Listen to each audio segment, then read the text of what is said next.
Ah, ahoy, scallywags. Yo, welcome to another. It is I, John Feline, back again with another dev stream. Sorry for the delay. Thanks for waiting. And thank you, Snutbill, once again, for gifting one membership to my good friend Coesta here. Thank you so much, man. Appreciate it. Appreciate all the support on the streams. I appreciate you being here. Appreciate any subs. Appreciate you buying the merch as well. Link down below. Helps me a lot. Ray gun ships, indeed. I love all the cool names you guys come up for me. Hi Luca, good to see you. How's Twitch chat doing? I do have something I want to bring up here. I have a Twitch question. Okay. Hey Technical. Hey guys in Twitch chat as well. Cosmic, don't worry, I'm late as well, it's fine. Now, I have a question, you Twitch chatters, okay, and you YouTube people, because I always like to do these simulcast streams on both, because you're allowed to do that now. And I've noticed, for whatever reason, like, there are so few people on the Twitch one. I don't understand why. I'm curious, because I want to dominate, I want to completely take over Twitch, okay, that's my goal. I want to dominate everywhere. And I'm trying to work out what is the best way to take over the software and game development category. That's what I want to do. But not in like a weird way. I don't want to do it the cheap way where instead of doing software, you just play Minecraft and you call that game development. I don't want to do that. That's what I see the top people do. And that's not game development. That's Minecraft. That's its own category. But it's like, how do you genuinely take it over with actual software and game development? But whatever the strategy is, whatever I'm doing is not working, because I think I'm trying to check what the numbers are on Twitch, and it's like, there's 10. Okay, 10's pretty good. Usually it's like 3. And I'm like, why is it so little? I don't know. You guys tell me what the deal is, because I don't spend a lot of time on Twitch. I don't spend a lot of time like watching streams. So I'm trying to think like, maybe I'm just bad and I got to get good. And how can I get good? How can I get good enough to be like, I don't know, what's the category? How do I get good enough to be at the top row? That's what I want. Where we've got like, because on YouTube it's really good. I get like, there's like a few, maybe 100 or so on YouTube. But on Twitch it's always like, the balance is, I don't know. I don't get what's going on. So I don't know, you internet people, you give me your insights on what, like, have I just fallen off? Oh, there I am. I'm down at the bottom here. But what's happened? I need to know if I've fallen off or not. That's my main concern. Yeah. So there's all the big top rows, and then I'm all the way down here. We got to be at number 1. Okay, that's what we got to do. So I don't know how to do that. So I don't know. I need Twitch viewers. I need YouTube viewers. I need you to give me some tips and pointers on how we can dominate this, because it's like, you know, we're doing some software. Speaking of software, I've been cooking some software and game development. Okay, I've been a bit busy. Here are how my textures are going along. I gotta get Photoshop open because I want to show you the source files for these as well. It's pretty fun. Twitch is not good for not so good, says Wallad. I don't know. See, like, oh, they have long ads? I thought it was the same on YouTube. I thought YouTube and Twitch have the same length of ads. That's what I thought. I don't know. 300k followers is crazy. Yeah, so I think the thing is, when I first started streaming, this didn't used to be a thing. There was never a category called game development. So I think I streamed an art or something. And, see, like, this guy, he's cooking. Like, that's not game development. Like, what the hell are you doing? You're in the kitchen in your underwear. In my books, that is not software. I don't want to see this in my software. You know what it is? I got to get one of these cameras with the top down with my keyboard. Maybe if I do that, we'll be at number 1. I got to get, because like 3 of these streams have the top down camera and the keyboard. And we're going to have the ASMR mic on the keyboard. That's what we got to do to dominate this category. We got to get an expensive custom keyboard that has way too many colors on it. And we got to get a mic super close on it. And that's how we dominate. That's just my insight from scrolling here. I'm just looking at some of these. That might be how we do it. Thanks, Tomark, for the 20. Well, now that I caught a stream for once, it seems to me that the feel for your lab tile set seems to be going for the type of lab that was in, no aim, to your other self.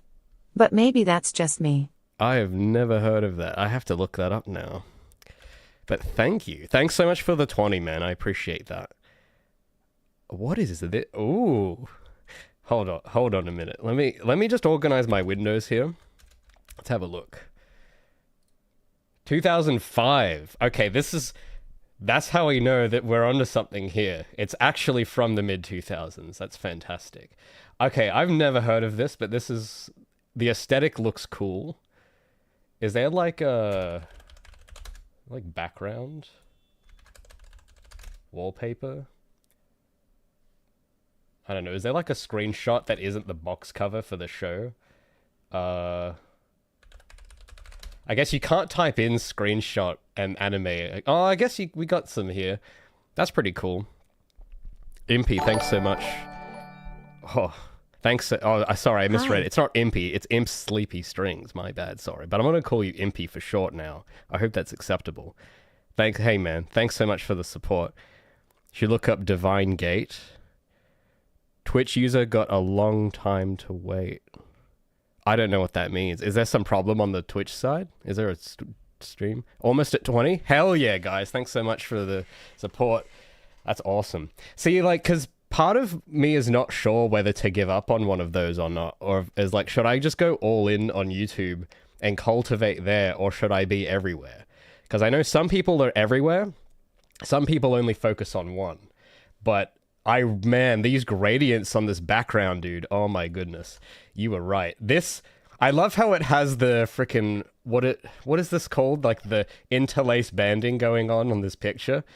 But the color, the gradient, the purple and blue, oh, that's great. I'll keep this open for later, but thanks for telling me about this.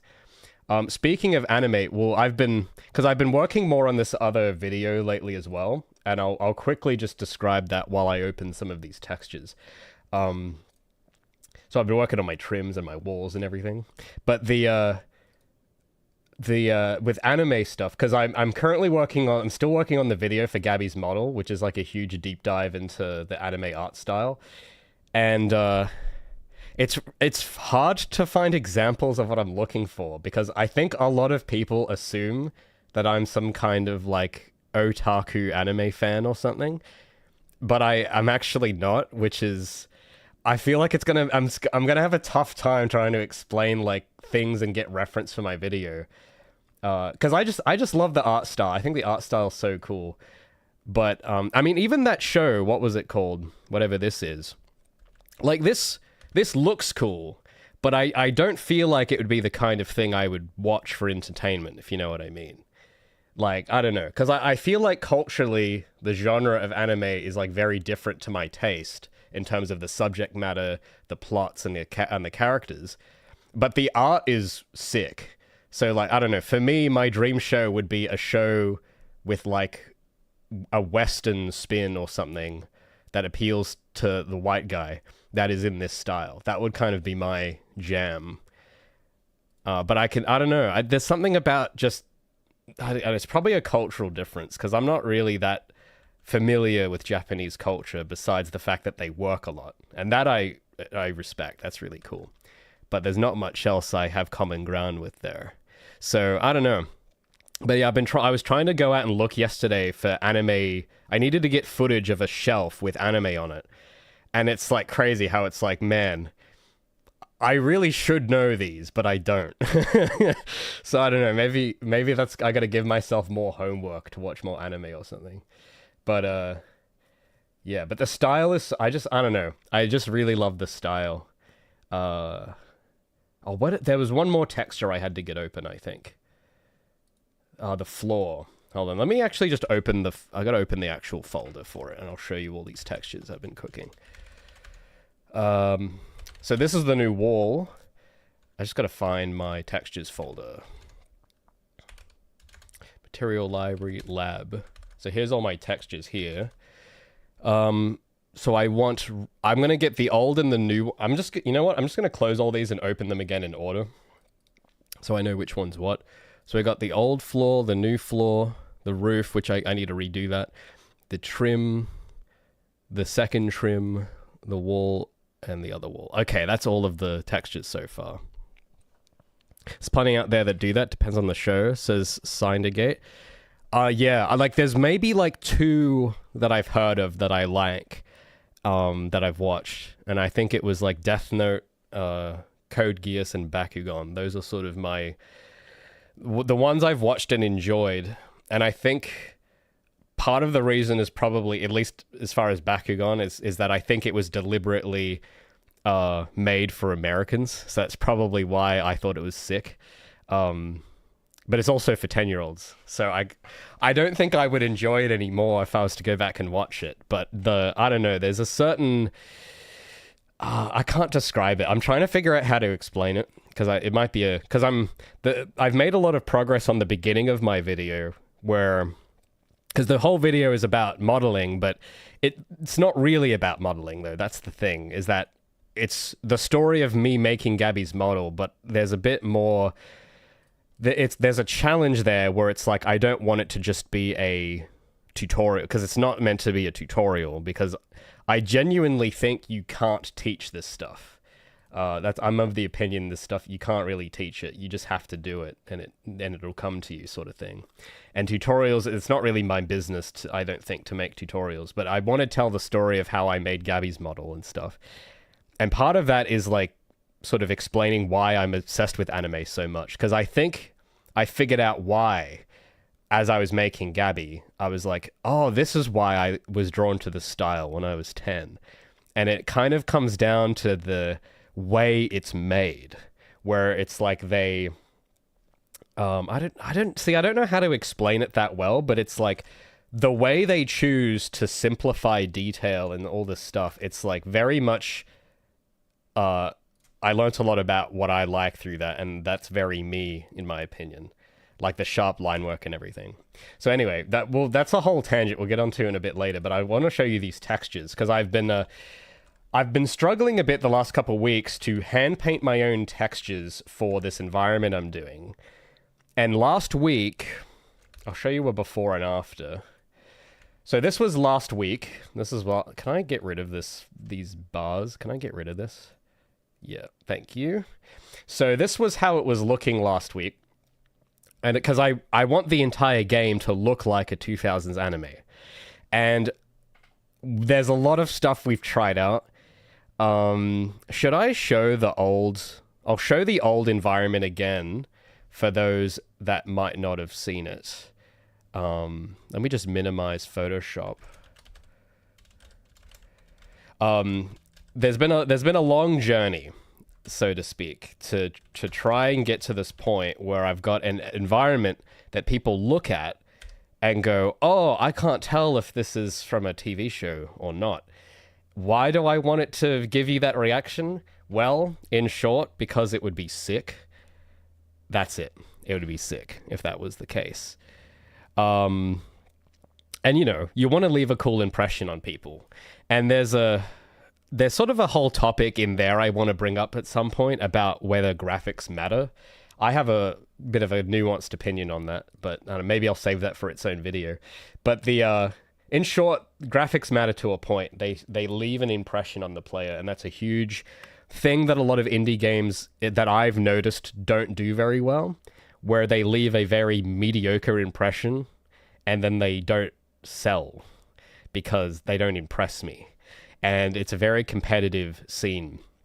So that's part of the reason why, for me, it's so important that it looks the right way. Because I've put in a lot of effort over the years to the other areas, like the gameplay, the making sure the code is not spaghetti and everything like that. But, you know, as I've been doing my devlogs and stuff, you know, people are always complaining that it kind of looks, it doesn't look like great, you know, it looks unfinished or whatever. This was another iteration of the environment. I've shown this a few times, and some of you have probably seen it if you've seen my videos, but I'll show it again for comparison, because this is when I hired like a professional environment artist to make levels. And if you actually have an eye, which I would assume is a given when you hire a professional, but I learned the hard way that that's not the case, and that a lot of professionals have bad taste and they don't have an eye. Because if you start looking around, you'll notice that this doesn't quite feel right. And for some of you, though, you might look at this and you might be amazed initially because it's so detailed. And you'll look at this going, wow, this is so detailed. This is incredible. It's like, it's shiny and it's like high fidelity. There's like trims everywhere. It's like, whoa, animated materials. Whoa, spectacle, novelty, spectacle, new. Wow. But after 6 months, that's going to wear off and it's going to age terribly. And I know this because I've looked at this for more than 6 months. Thanks so much, If you're Toma. looking for a Western anime, you may want to look up Wild Arms, Twilight Venom, but I'm guessing it would be in an odd style for the game. Let's have a Google of that, shall we? I'm not a big fan of vampires, which the word Twilight gives me the impression that this is going to be about vampires. But actually, this looks kind of cool. This looks pretty sick. Yeah, this looks 90s. I'm going to say this is 90s just from the pictures. When was late 90s. Hey, I'm just in that range. But I've always loved this kind of thanks again for the 10, man. I appreciate that. But I've always loved this sort of spiky specular they do on the hair. It's so cool, man. There is a specific, if you guys want to talk about anime real quick before I'll get back to the environment, but there is an anime I found like last year that, in my opinion, has the sickest render I've ever seen. And it's this. Now, I didn't grow up with this show. The story is that last year I was at like a DVD store where they sell like pre-owned CDs, DVDs and stuff.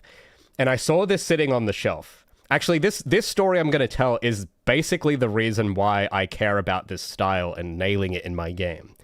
When I saw this on the shelf, I saw this box on the shelf, right? And instantly, because there's a lot of things on the shelf. You look around everywhere, there's a lot of stuff on the shelf. Most of it does not impress me at all. Most of it looks junk. And I was even yesterday, because for this video I'm doing, I said I had to get footage of a shelf, because I have this as part of my video I'm doing.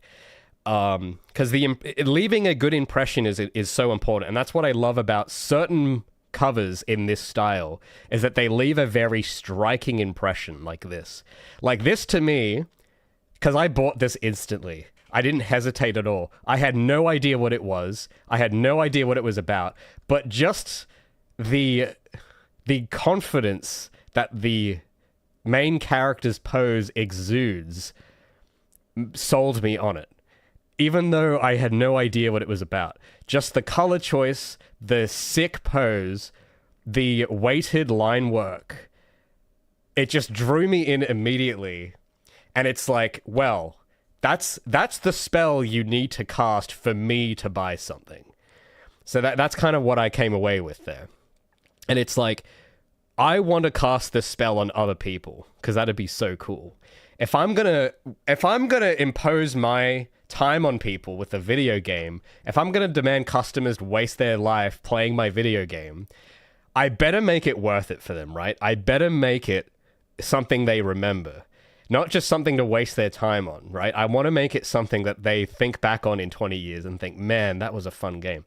And it starts, the beginning of that relationship begins at the box.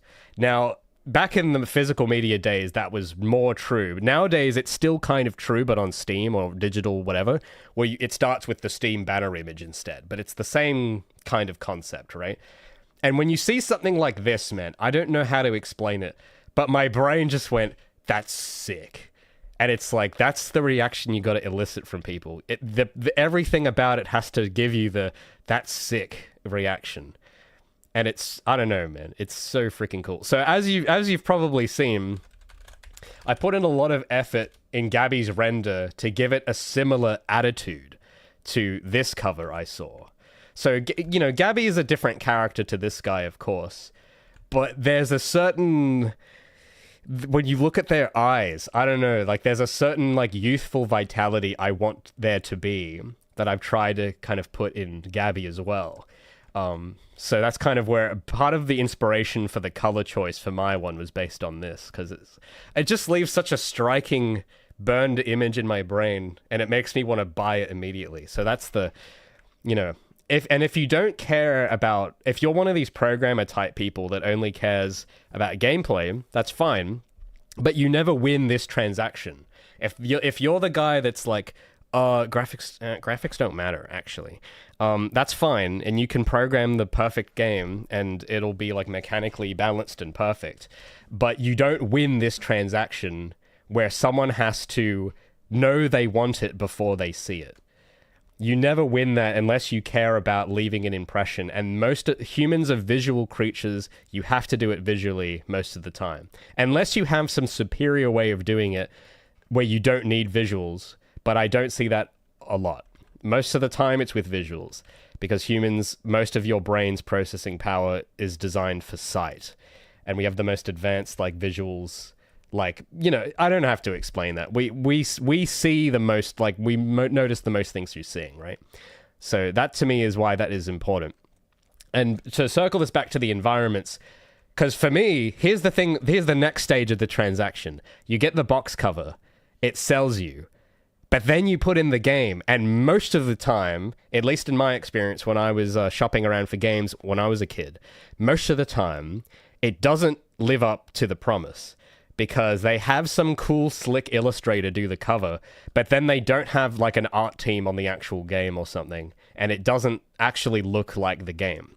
And that's when it's like, okay, you've now damaged goodwill for me now, because you promised me that the game would look this way. I think this isn't an anime example, but the best example I can think of for this is Dead Cells. Because I remember seeing the box of this game everywhere, and the cover art was so cool, and it had beautifully hand-drawn illustrations. It was like sick. And then the actual game, it's like it uses the same color scheme, but the art style is different from the cover, because the art style is pixel art, whereas the cover is not. And that it's sort of that thing where you're slightly let down a bit, because it's like, oh, well, I was expecting what was on the front, not, you know, pixel art, because, you know, that's the kind of thing. Thanks so much, Imp, for the Imp Sleepy Strings for the 100 PLN. Sorry, I'm not familiar with that currency. Polish, I don't know how to pronounce that, but thank you so much, man. I appreciate that. Does Dead Cells uses 3D models? Okay, interesting, cool. But I think for me, I would prefer if the cover art was also pixel art, if that's what it's going to do, because that way it's like. Because the pixel art looks good. That's the thing, is that the actual art and pixel art and everything looks good, but the cover sets you up to expect something else. That's the thing that, I don't know. This isn't the worst example, because it actually still looks good, at least. The worst examples of when the actual game doesn't look anything at all like the thing. I can't name any examples off the top of my head, because most of those games are incredibly forgettable, and I can't remember the names of them. But Dead Cells is one of the ones I found where it, like, breaks that promise, but in, like, the least offensive way, thankfully, because it does redeem it for it. Because this isn't my genre of game, so I haven't played it for myself, but it's obviously sold well enough for people to have heard of it, and for people not to mind. And that's they've made up that promise through other means, which is fine. But most of the time, what I see is they don't do that, and it's like the front cover and the back doesn't like it isn't the same. You know, it's sort of misleading in that sense. So Dead Cells isn't exactly that example. It's just only it kind of does that, but it's forgivable. It's most of the time, though, it isn't. And that's kind of where I get angry. So anyway, so on that topic, because I know for years, I've known how I wanted my box to look, how my Steam banner to look, or whatever. I've known how I wanted it to look. And basically, the impression I got from the Elemental Gillade box is what I want my game to. I want it to give you the same impression. But now it's like, well, will the game live up to the promise? And that's been, for years now, the challenge, because it turns out making a 3D video game with an indie budget, which is like zero, in that style, is incredibly hard. So this was one of the attempts I had. I went on a bit of a tangent there, but to bring it back on point, this was the professional artist one I had done. But you see, it doesn't live up to the promise because it's the style. You don't know how to explain it though, but you'll know that this is not the right style. Something. I was tricked by the novelty and the fidelity too, and I was impressed first as well. And then after a month, I realized, wait a minute, this is not well designed. This doesn't match the style. It's over-relying on the wrong techniques. It doesn't feel congruent to the spirit of the thing. And I didn't know how to explain that at the time because I didn't have an eye. So since then, that's why now I've been embarking on this journey to paint my own textures and do the least amount of fancy material work possible, because the anime look has to be very hand-drawn looking. And I think a lot of you have even told me this before. I recall seeing lots of comments that would praise Gabi's model I've been doing, but still say, oh, well, the model's good, but it doesn't match with the environment. Couldn't you do a cell-shaded environment? Now, the thing about that is that a lot of animes don't have cell-shaded environments. They actually have a more... Well, what was that one we were looking at? The guy recommended. Like, if you look at this, these backgrounds, like this brickwork here, this is a great example. These bricks are not cell-shaded. The tree is not cell-shaded. The characters are. So the trick is because there are some games I've seen that just do cell shading on the whole environment. Thanks so much, Tomak, for the 10 again. Thanks so much, dude. The only game that I remember that the box art matches the game was Okami, but that game is classified as art. Yes, that is the one example where I've seen it work. And Okami is a classic. Yeah. See, like, I own a copy of this, but I haven't played it yet. I've just been too busy. But this is what happens when you fulfill the promise. And it's so good. Aren't they doing like a sequel to this now? Yeah, so it's so good that... Because when did this come out? Like 2006? And what year is it today? 2025? So like 20 years later, they're making a sequel because there's so much demand for it. Because they fulfilled the promise. Because that's the invisible game you're playing. A lot of people think game dev is just you make a game and you sell 1 million copies and you become a millionaire. But no, the real game you're playing is, can you keep your promise? That's the game. Now, most people can't. They might intend to. They might have this purest intentions, but they can't do it. It's really hard. I don't know if I can do it even. But I'm trying to because, I don't know. I know what it feels like when that promise is broken. So I'm trying extremely hard so that I don't fail at it. But it is very hard to do. But these guys, they did it. These guys fulfilled the promise. What you expect from the cover is exactly what you get. And that's like the best timeline outcome you could ever have, is when the promise is fulfilled. What's even better, this is when a game... Because I need to play this game still. I haven't actually gone and played it yet.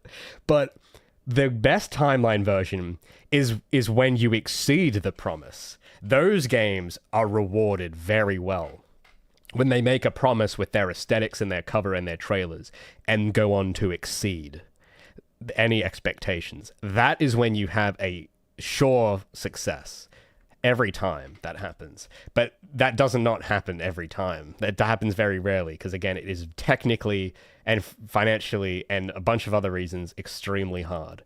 But this looks beautiful. This is such a gorgeous game, man. And they did it... And I always like to bring this up. They fulfilled that promise without 4K textures, without Unreal 5. They just had good art direction. Because this doesn't look old. Like, I don't know. This doesn't look like a game from 2006. This just looks timeless. It doesn't look like it belongs to a time. And to me, I don't know. To me, I respect that a lot. If you've seen that video I made on my channel last about upgrading engines, I really don't care about technology that much. For me, it's like, what impact does it leave afterwards?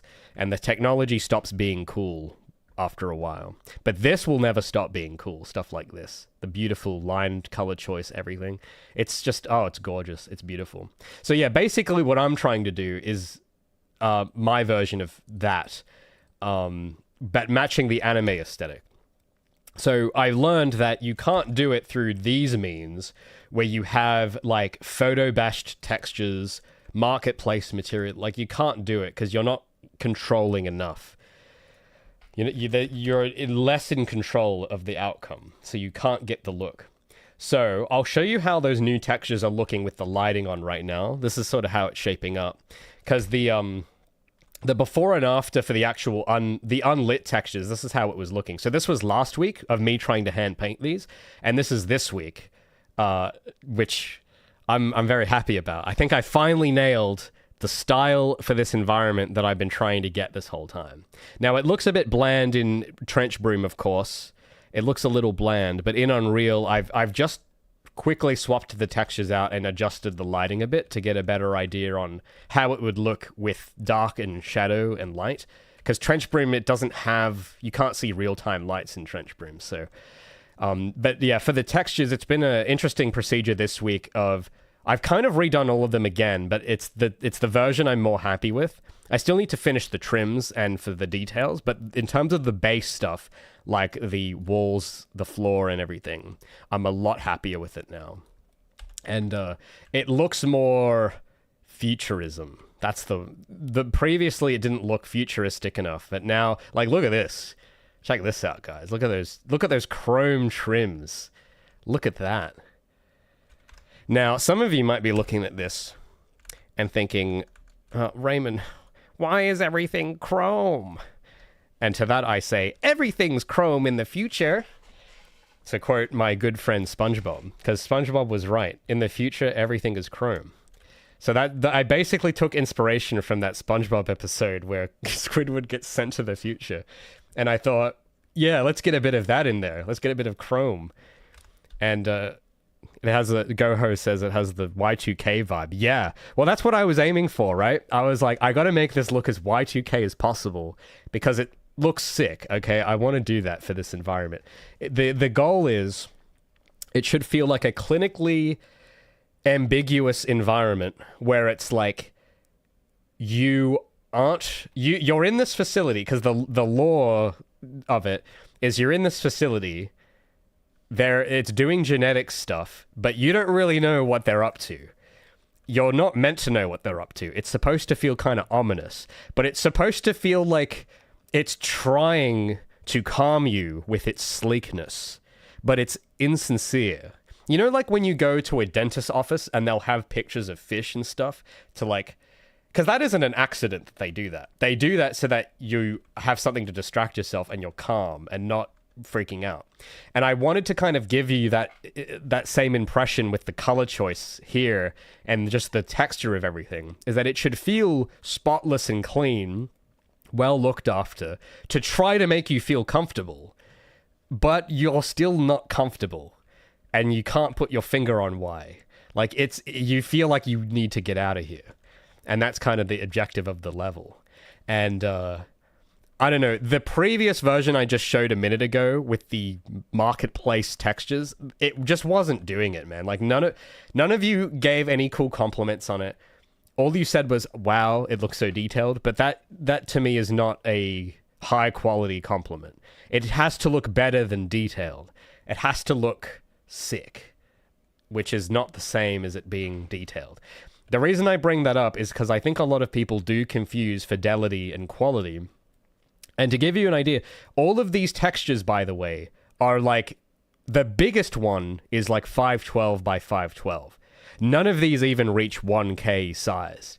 And everyone nowadays wants 4K everything. So this is like an eighth of a 4K texture, each of these. These are not high quality. Well, they're not high fidelity. They might be high quality if it looks sick enough. And obviously, if you zoom in very close, you'll start noticing that it's... But if you're looking at the game this closely, you are lame, and you shouldn't be doing that. You're going out of your way to have fun if you're going to go and do this sort of thing. But when you're just playing it normally, Because the trick is, I've noticed, is that trying to paint textures by hand at 4K is not feasible. It's just too much work. But if you do it at 512 or 128, it's actually way more achievable.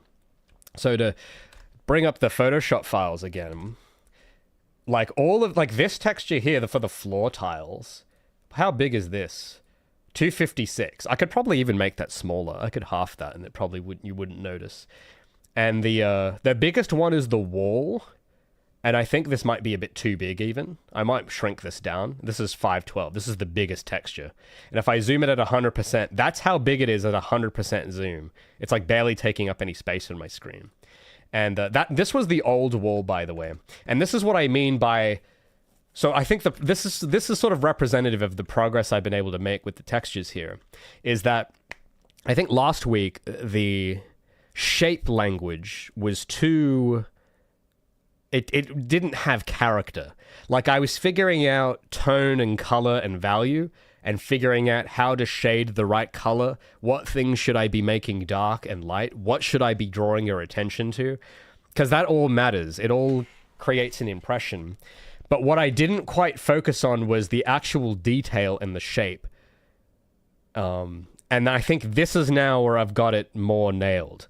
Where it just, not even the color values or whatever, but the shapes of panels themselves give you an impression that this is like in the future or something. It's like a, you know, I can't explain it that well, but I think you know what I mean when I show you the difference. So this was like, if I go pattern preview of the walls, because I think the walls, that was like the first one I redid. And like the colors, the hues are the same hues. It's using the same shade of blue.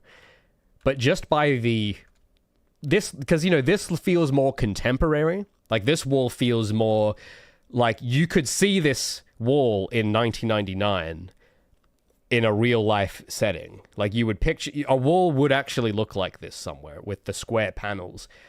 But this feels a bit more advanced where it's like, ooh, I haven't seen a wall like this. This feels more otherworldly, you know? Whereas this feels more mundane.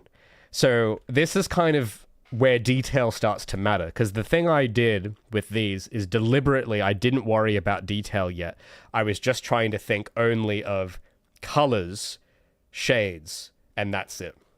And I got somewhere with that, because it turns out when you don't focus on those first, you can get thrown for a loop big time. So that was when, you know, I was trying to pick out the colors for the whole level. Because a big reason why some of you here are saying that this feels like a Y2K level, it really doesn't have much to do. It has like 20% of that is the texture detail itself.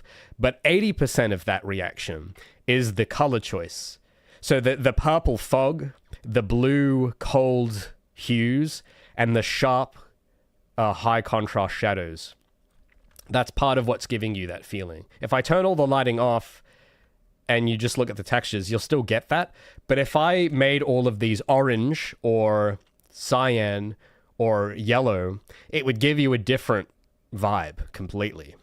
And that's what I had done the other week. I don't know if you guys remember seeing it, where I had the orange and teal palette, and it was cool, but it wasn't the right palette for that level. I was like, this would work for a different level, but not this one. And I couldn't explain why at the time, but now I can kind of you can see why that wasn't going to be the right color choice. Orange in this environment, it just wouldn't work for the feeling.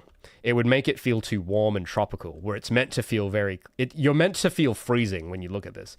And that's why I've even gone with Gabi's shader a bit and modified her shadow colors for this level so that her skin has a slight blue tint to it and the shadows are darker and have a purple tint on them, so that they feel colder and harsher, like you're being observed under a fluorescent light, which is how I want it to feel.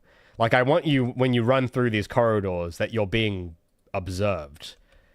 You know, like when like in the interrogation scene in The Matrix, where they've got Mr. Anderson in the chair, and he's like, "I want my phone call." Like when you've got the harsh fluorescent lights on you, like that's the kind of feeling. It's like it's got to have that feeling where that's the uncomfortable thing, where it's like you feel like there's these harsh fluorescent lights in the corridors that makes you feel uncomfortable. Like that's, I don't know. It sounds very weird and abstract, but I really think it matters a lot because it gives you an impression. It like the goal is, because what would be so cool is when people end up playing this, it's like you look at a screenshot and you think that is a level from Project Feline and you can't mistake it for something else.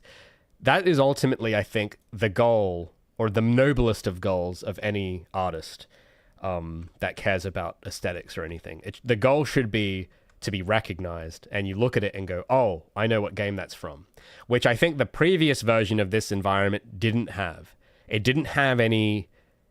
It didn't have character, which sounds like a weird word to say for an environment, but environments do have character to them if you do it right, I think. So, you know, obviously, this is still a bit bare bones geometry-wise, and I've been working more on that as well lately, of like getting more detail in.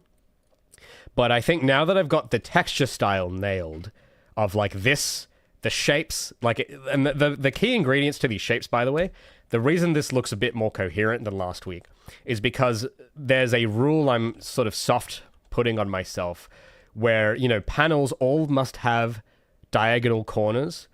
They're not rounded. That's the thing. They're not rounded, but they have a diagonal chip taken off the side because it's easier. I could make them rounded, but the diagonal corner from a distance leaves the same impression, so I don't bother rounding them with smooth lines. Because that's when you get a bit too high fidelity. And when you have a low-res texture, it doesn't really make a difference anyway. So that's why working in low-res kind of saves you some work there. So I've got these like panels here. I don't know if I can show you how these are actually made.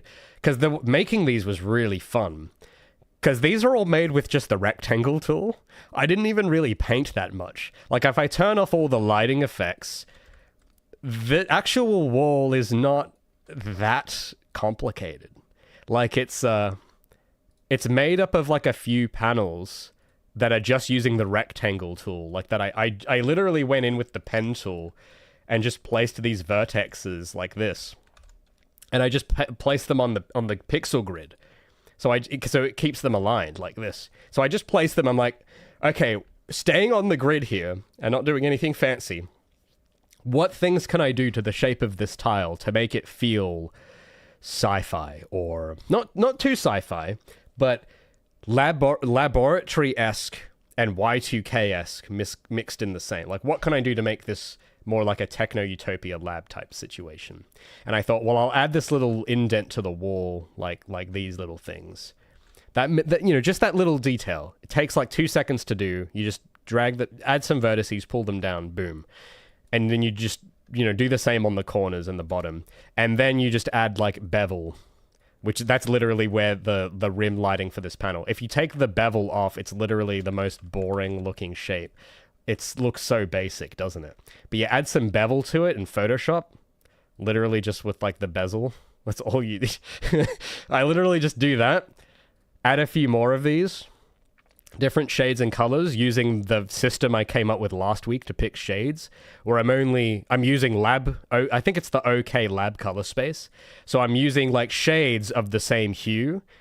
And then I add some little rivets here, which are literally just it's literally just square pixels with the bevel on the outside of these little bolts. That's all that is. And then I add like some lines with the bevel modifier on it as well, just to kind of add a bit of extra flavor. And then this is where the painting then happens, where I go in with the a grayscale linear light blend mode and just paint in shadows and highlights, just whatever feels intuitive. And then I add a little overlay over the top, and boom. And that's... no 4K necessary, no normal map necessary, no Substance Designer, witchcraft, none of that stuff. All done in one program. You just export the image and boom, it's finished. You know, I think looking at it more critically, I could probably do to add a bit more sort of shininess perhaps to it, maybe, just to make it feel, because the trims I've made are very shiny. So maybe if I maybe around the edges I put a bit more highlight, that would probably then be nice. These were the ones I was most proud of. these trims. So I still got a few gaps to fill in for the trims, and that'll depend on environment props. But because I had made this gutter last week, but the rest of my trims didn't match it.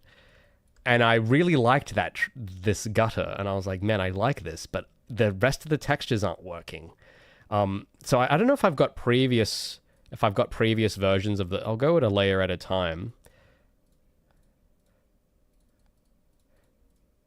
Okay, that's empty. That's because I had I had these last week, where it was like kind of different. I had this vent here, and then I had these kind of concrete looking ones, and I'm like, concrete. I mean, concrete's cool, but it's not chrome. Chrome is cooler.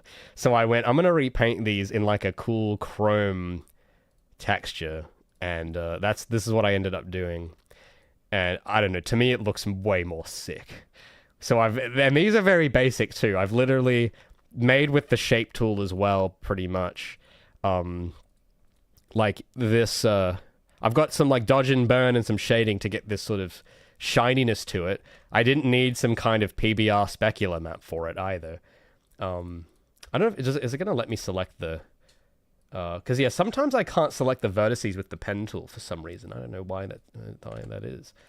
Oh, here we So here we go. So it's literally, it's made the same way. Just, vertex, boom. So that way, if I wanted, I could make this 4K, and these shapes would scale up. The blend modes wouldn't though. So, but it makes low res is nice. I like low res. But yeah, then I added some just edge highlights to make it feel. I don't know, when you add these edge highlights like this, it just feels sharper on the corners, and I like that. And then I added some some touch-ups, and then I've got this layer where I've painted in just rows. Like all this layer is literally just, it's just me, like painting with the dodge and burn stripes, just around random parts of the texture, and it gives you that kind of metallic chrome look, which I just love it. I love it. It's so cool. And then, I add a stretched metal. I go Photoshop generate fibers, which gives you like this fiber texture. And then I just squash the texture to be really stretched, make it an overlay. And then it looks like brushed aluminum. And then I add a bit of like a cloud overlay to these in between parts, just so that it has some texture to it, right? And then I made a copy of it below with a darker hue and lights on it, because I thought that would be kind of cool to try that out. So I don't know where I'll use these yet, but I don't know. I think it'd be cool. And then I've got a version of it here without the detail in the middle. It's just a band of aluminum sort of there as well. So you can see I've got the grill, and then I've got this concrete one above, and then this steel aluminum one below. And you can see the difference, where it's like, just by picking different colors and shading it a little differently, you get a completely different impression on what material it is. And you can do all of that without, you can just paint it. You don't have to do all this substance painter nonsense. You don't have to do any baking or anything. You can literally just fool people. You can use magic, okay? Because that's what it feels like. And that's why I think this is so fun, is that it feels like magic again, And it's like I can literally use magic to trick you into thinking that this is made of metal, which I think is way cooler than trying to actually make it physically accurate. Because, I don't care if it's physically accurate. I care if it feels like metal. That's all I care about. So yeah, then when we look at it in context here in the level, now I got a bit of work to do to organize these trims a bit, of course. But this is sort of how it looks with the lighting and stuff on it and everything. And if you're running by it, yeah, you probably think, oh yeah, this is aluminum or metal or something. And yeah, you don't really need it to be bumpy or anything. It just works. And yeah, and I love I also love how in this corridor the tiles kind of reflect the light back on you, and they feel kind of bloomy. I like how that looks here. So yeah, the other thing I've been doing in Unreal, at least, apart from adjusting, trying the textures out in here, I've also been you've probably noticed that some areas of the level look a lot darker and some look a lot brighter than they used to. And that's because I figured, I don't know why I had this thought occur to me, but yeah, this area looks quite different from last week. Because I had this thought occur to me that the lighting shouldn't be the exact same in the whole level. There should be some variance. Some areas, like these in between chasms should feel scarier. So I've darkened it and tinted it purple. So I've got a purple light in here to give it a different vibe. And then in the corridor, it's got like a warmer light in here where it's more sharp and clinical feeling. And this is, you can see the difference in lighting just very starkly here between these two. And I think it would just add a bit of variation to the level so it doesn't all look the same. But it doesn't look too different either. That's the thing, because it has to be on the palette. So that's why I've chosen the light shades where I've got like the white light. And then in the beginning here, I've made this sort of blue in the opening area. And I'm going to have a lot of tanks in here. So that's why I've made this blue. And then then I've got purple for sort of the more dangerous areas like this, where you can fall to your death. Because I don't know, it feels, I don't know. I just like how it feels personally. Thanks so much, Luca, for the 5.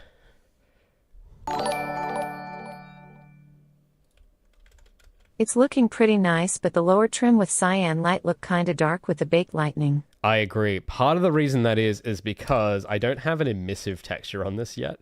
I literally just yesterday I made this light trim, and I'm not sure if I'm going to use it on the floor yet. I'm just kind of messing around here because I've literally just swapped them out. I haven't done any fancy placement yet. In Trench Broom, though, I have tried some more things out, so I'll show you. This is without all the lighting, unfortunately, so I can't preview the lighting in Trench Broom.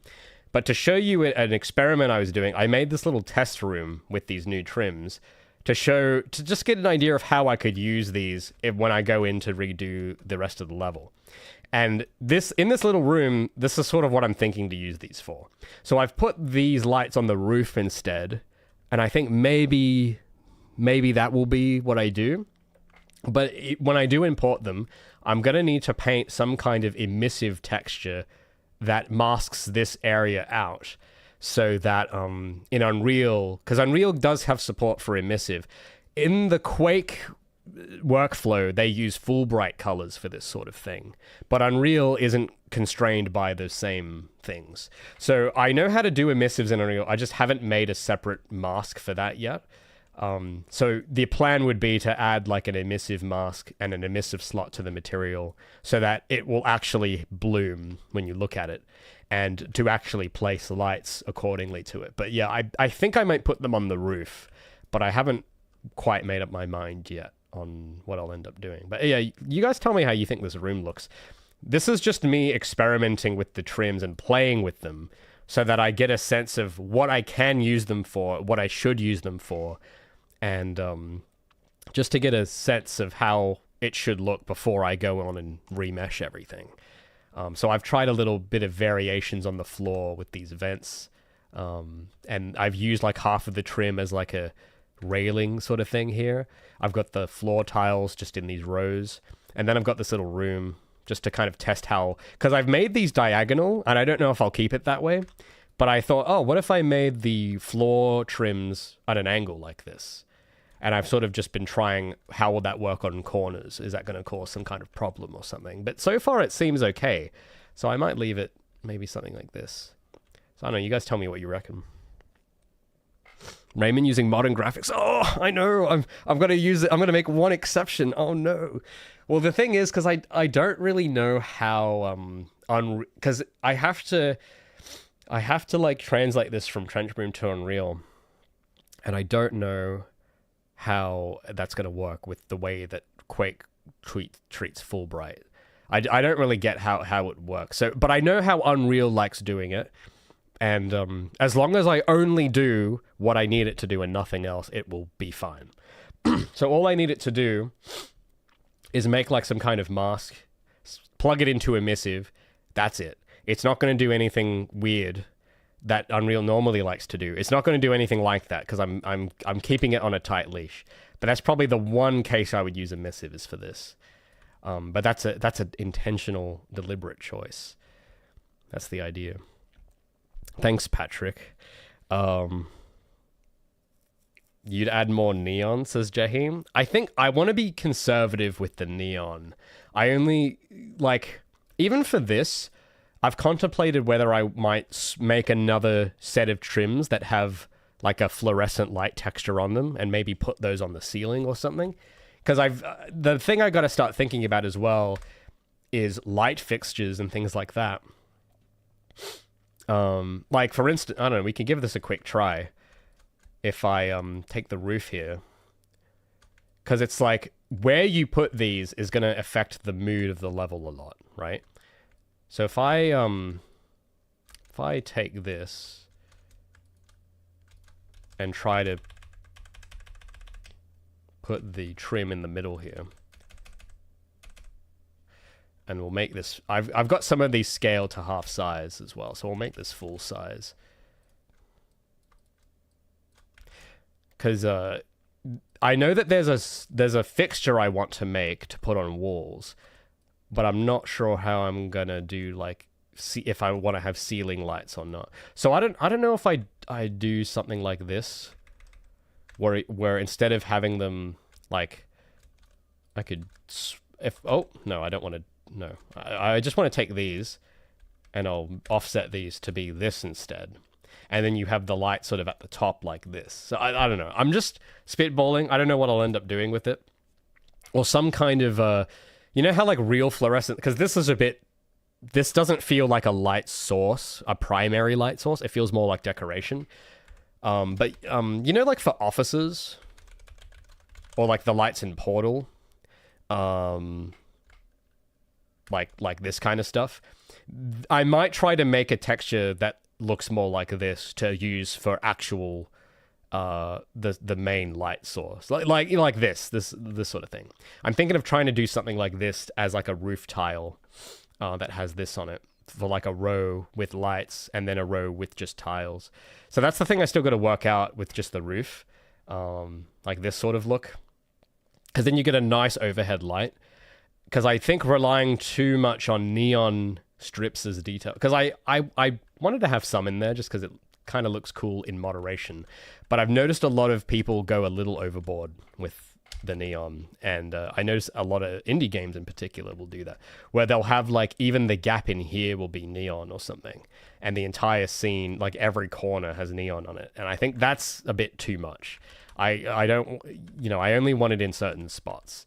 So I don't know. This is just like my experiment so far of trying the trims out, seeing how they fit together as geometry. Because the trick is like, what is the minimal amount of modeling I can do to make it look cool?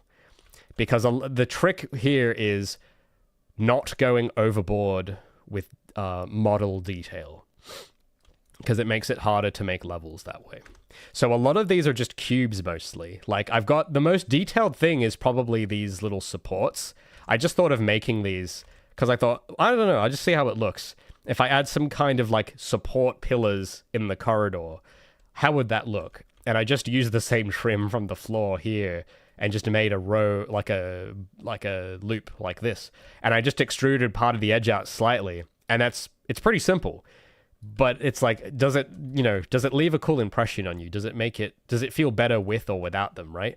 And I think without them, it feels kind of, the room feels a little empty, I think. But with them in, it's like, okay, this feels a bit more supported. And it's minimal, but, it makes an impact.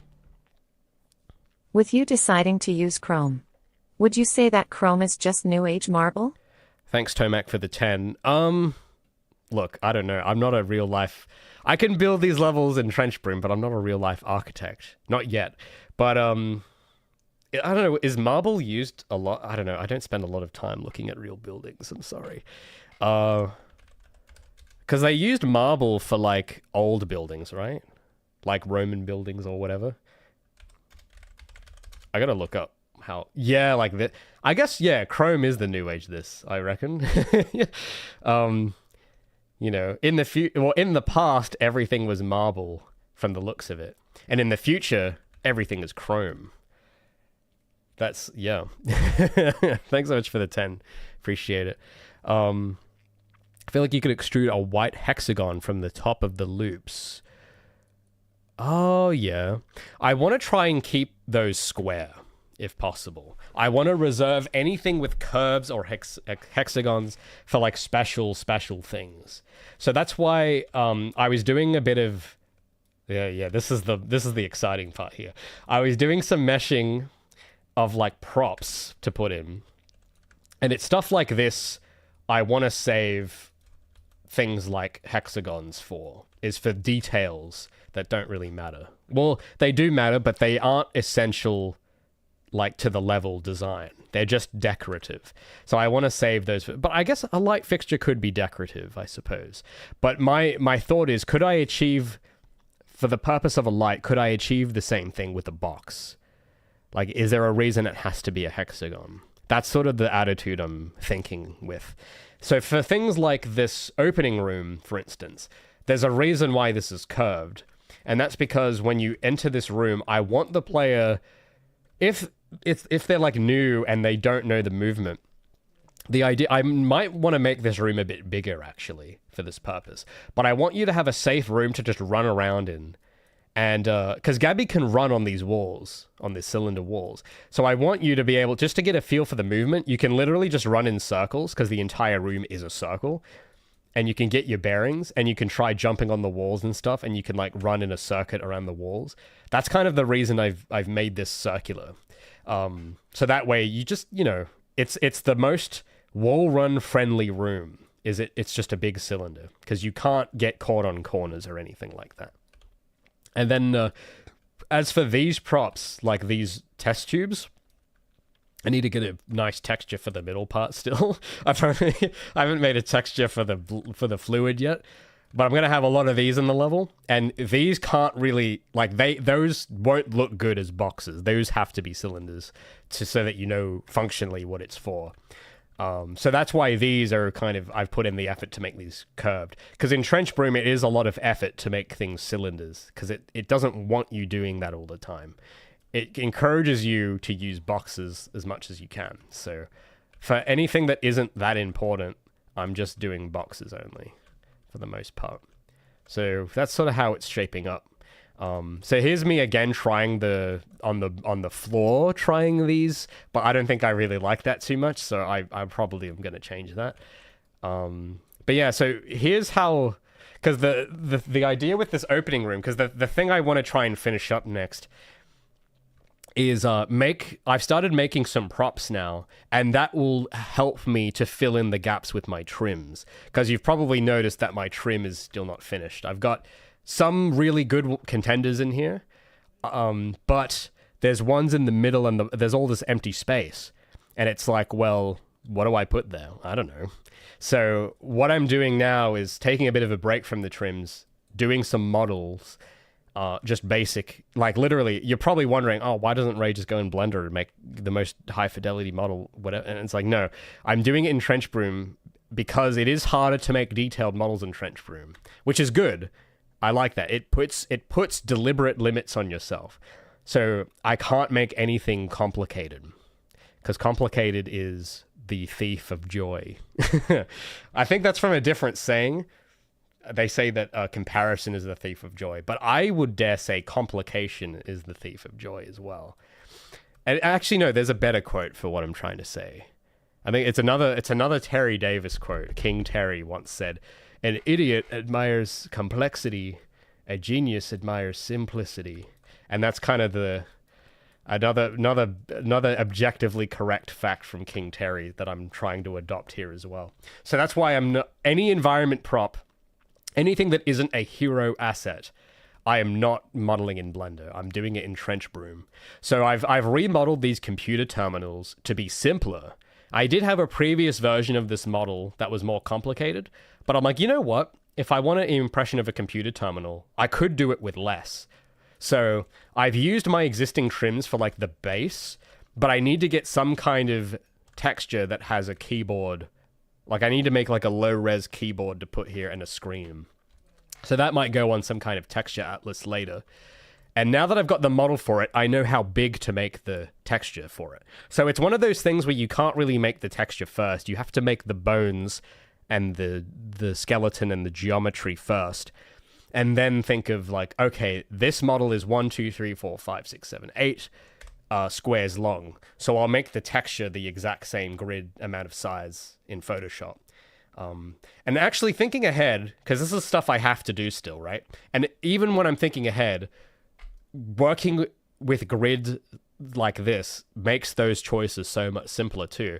Because one thing I remember, an issue I would always have with Blender when I was modeling props or anything, and this is an issue that the professional environment artist made with a lot of their props, was that they would stretch the textures like all the time, and they didn't care, which was, I don't know if I can find an example. I might have shown it in my video once.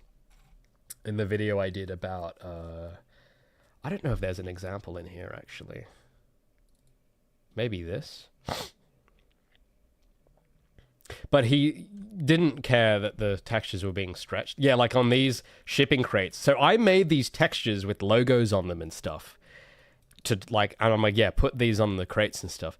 But these hexagons are meant to be perfect hexagons, but they're elongated vertically. They've been stretched vertically. And, you know, these sorts of people, they tell me, the player won't notice.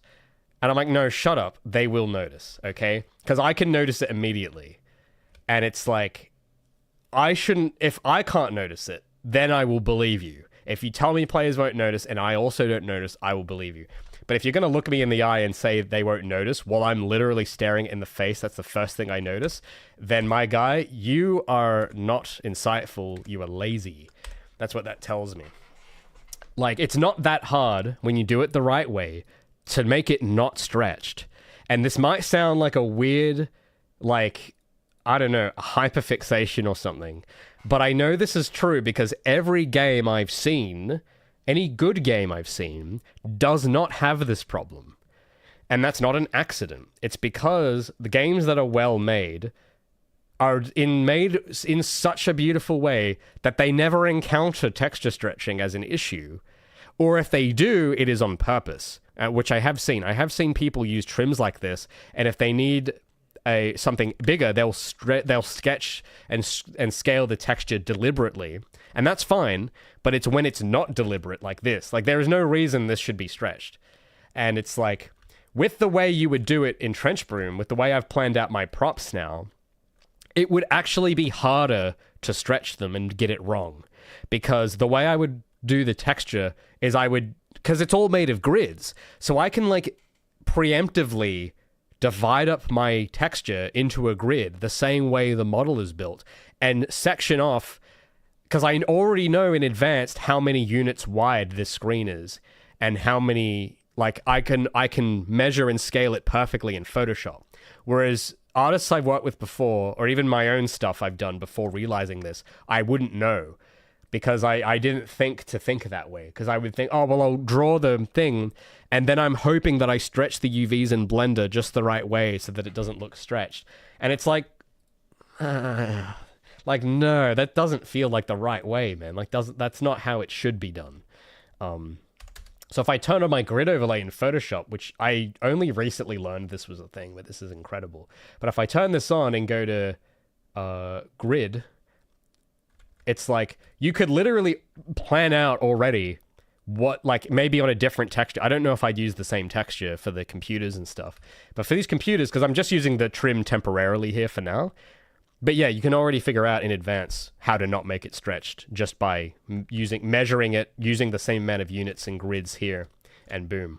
Like, it takes up about like this 1, 2, 3, 4, 5, 6, 7, 8 of those. Like, you take this area and maybe you make it double the size if you need that much more detail. And it's like, well, there's my area for the screen. And all I have to do is not change the model of the prop and it'll work.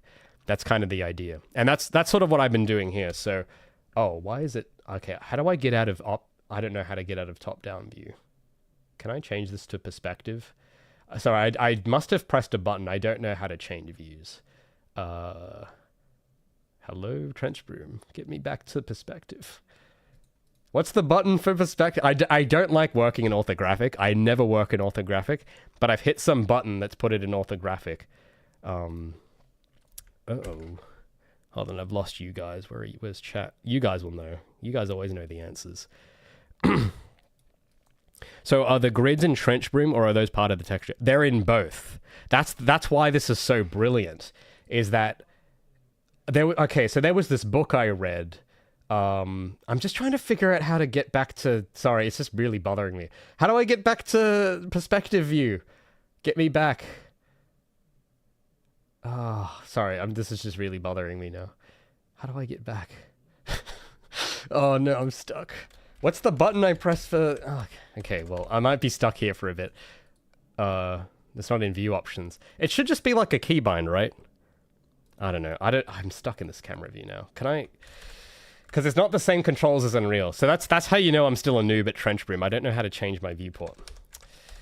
Anyway, to get back on your question, and chat just crashed. Everything's falling apart now. But yeah, so the brilliant thing with Trench Broom and... can I just, like, reopen this, actually? Hold on. I'm just going to reopen it. Where's the source Trench Broom maps? Because I was going to say the brilliant thing about... Oh, it's not going to let me reopen it. Hold on, let me... Oh! Let's try this again. So anyway, as I was saying... Oh, is it I or P? Okay, well, I'll have to give that a... I or P, you say. Okay, none of those are working. Anyway, well, my point is... real quick. So, about...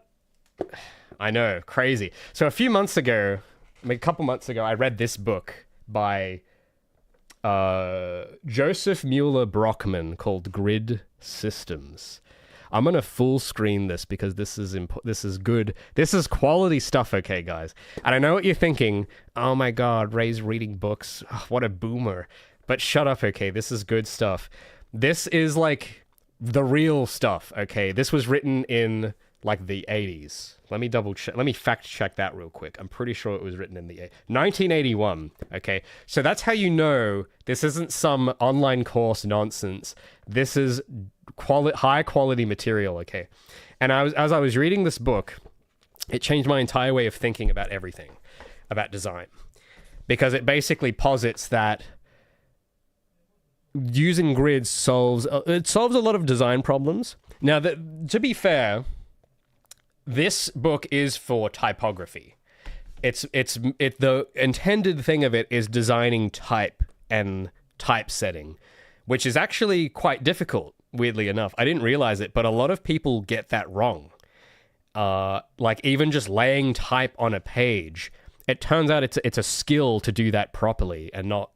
If you want to know a quick marker of how people get it wrong, you got to look for these things called rivers, where when people justify text alignment, instead of justifying text to the left or right, they align justify so that it takes up the entire column. And when people do that, the mistake they make is that the text will automatically space out to fill the gaps, but the gaps between the text get too wide, and your eye will optically lose track of where you are reading the paragraph. Those are called rivers. It turns out it's a very common mistake that people make, and I've made that mistake too, and it's made me very self-conscious now reading this book. The other thing, because the thing is, when I was reading it, I didn't even finish reading it, okay? I literally read the first, 3 or 4 chapters, and I was like, oh my god, I know how to design levels. Because I just, for whatever reason, all the things the guy was talking about with text and laying out text on a... even the cover, that's the thing I'm going to bring this full screen again, because I got to make a video on this at some point. But even, the cover is aligned to a grid, okay? And the actual, inside the pages themselves, I don't know if I'm allowed to show inside because the big text disclaimer says you're not allowed to reproduce for any reason, so I won't show it. But the actual pages themselves, it's got 2 columns on each one, and it's aligned to a grid too. It's so cool. Anyway, so I thought of that and went, oh, I could apply this to level design, and I did. And that's why Trench Broom and all these tools are so cool, and Quake level design. That's why it's so timeless, is because it follows rules. It follows a system, and it does it very well.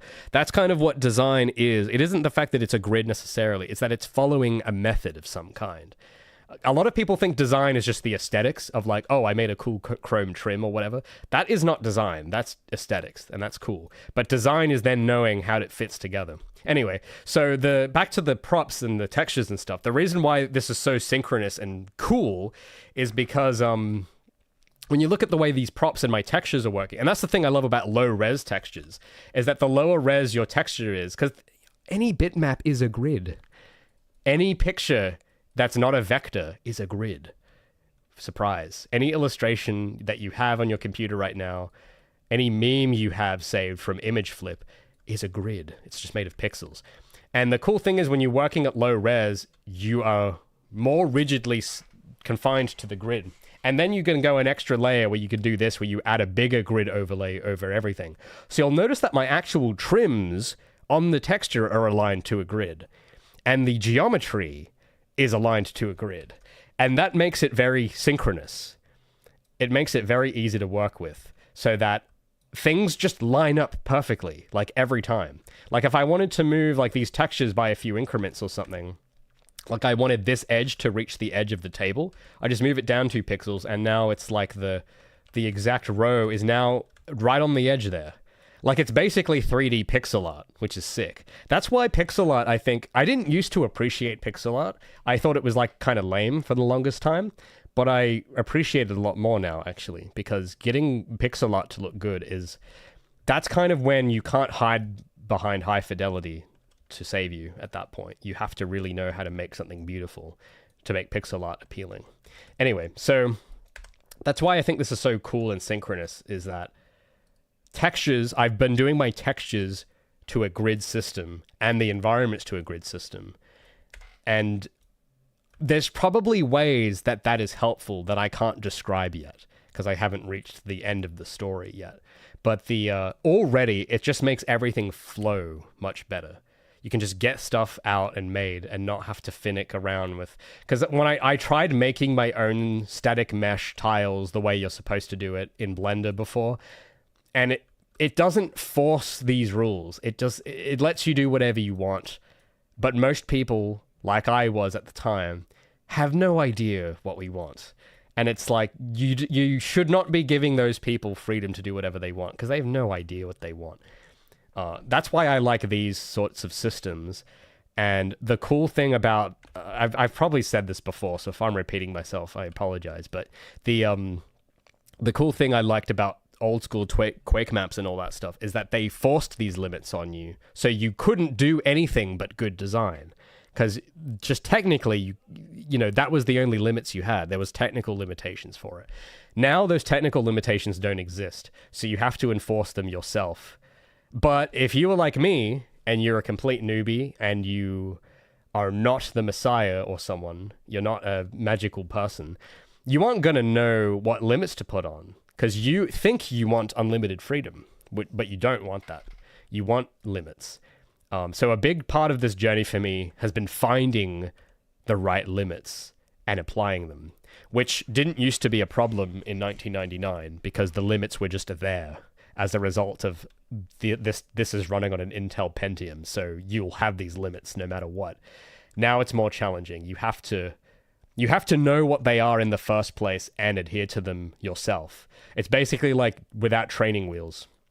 So you have to put on your own guardrails, basically, to stay on track. So anyway, grids are freaking cool. That's been a huge help in making all these trims and you know, having a system for them and not just randomly, you know, arbitrarily thinking, this trim, I think I'll make 37 pixels instead of 36 pixels. Like stuff like that, right? Like I don't want to, no, not doing that.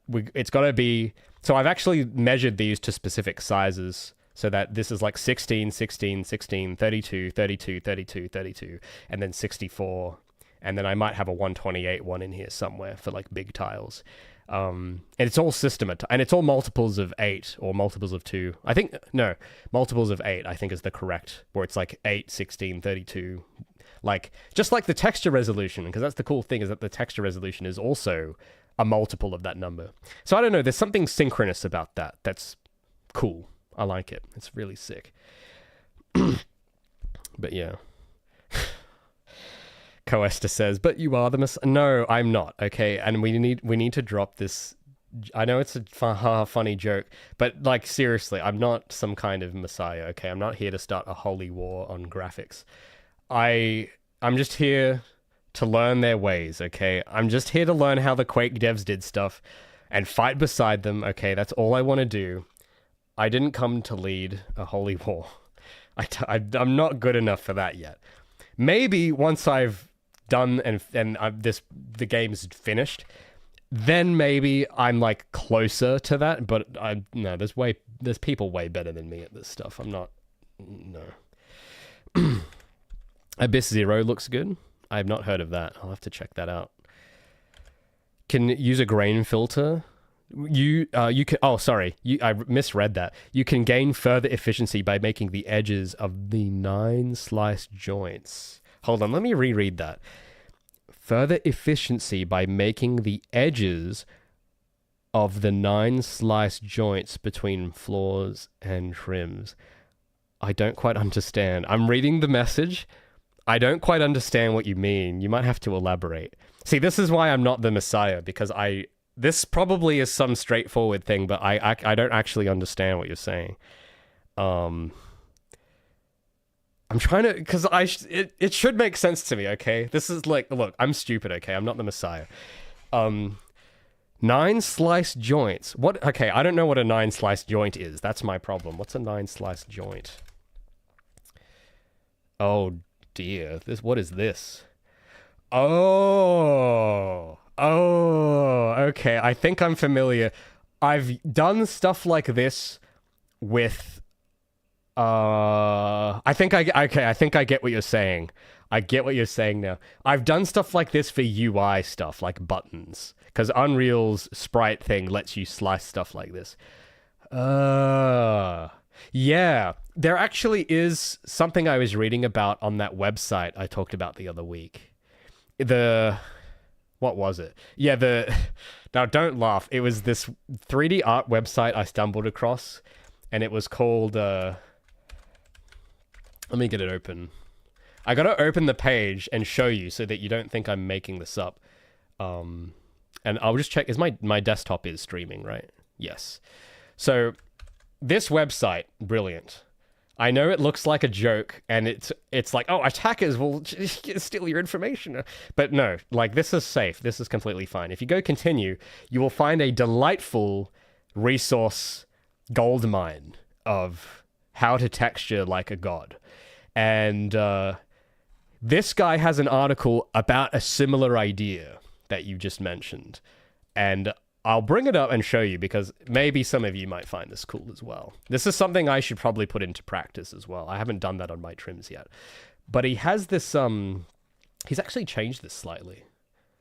Oh, has he? No, I don't remember these videos being here.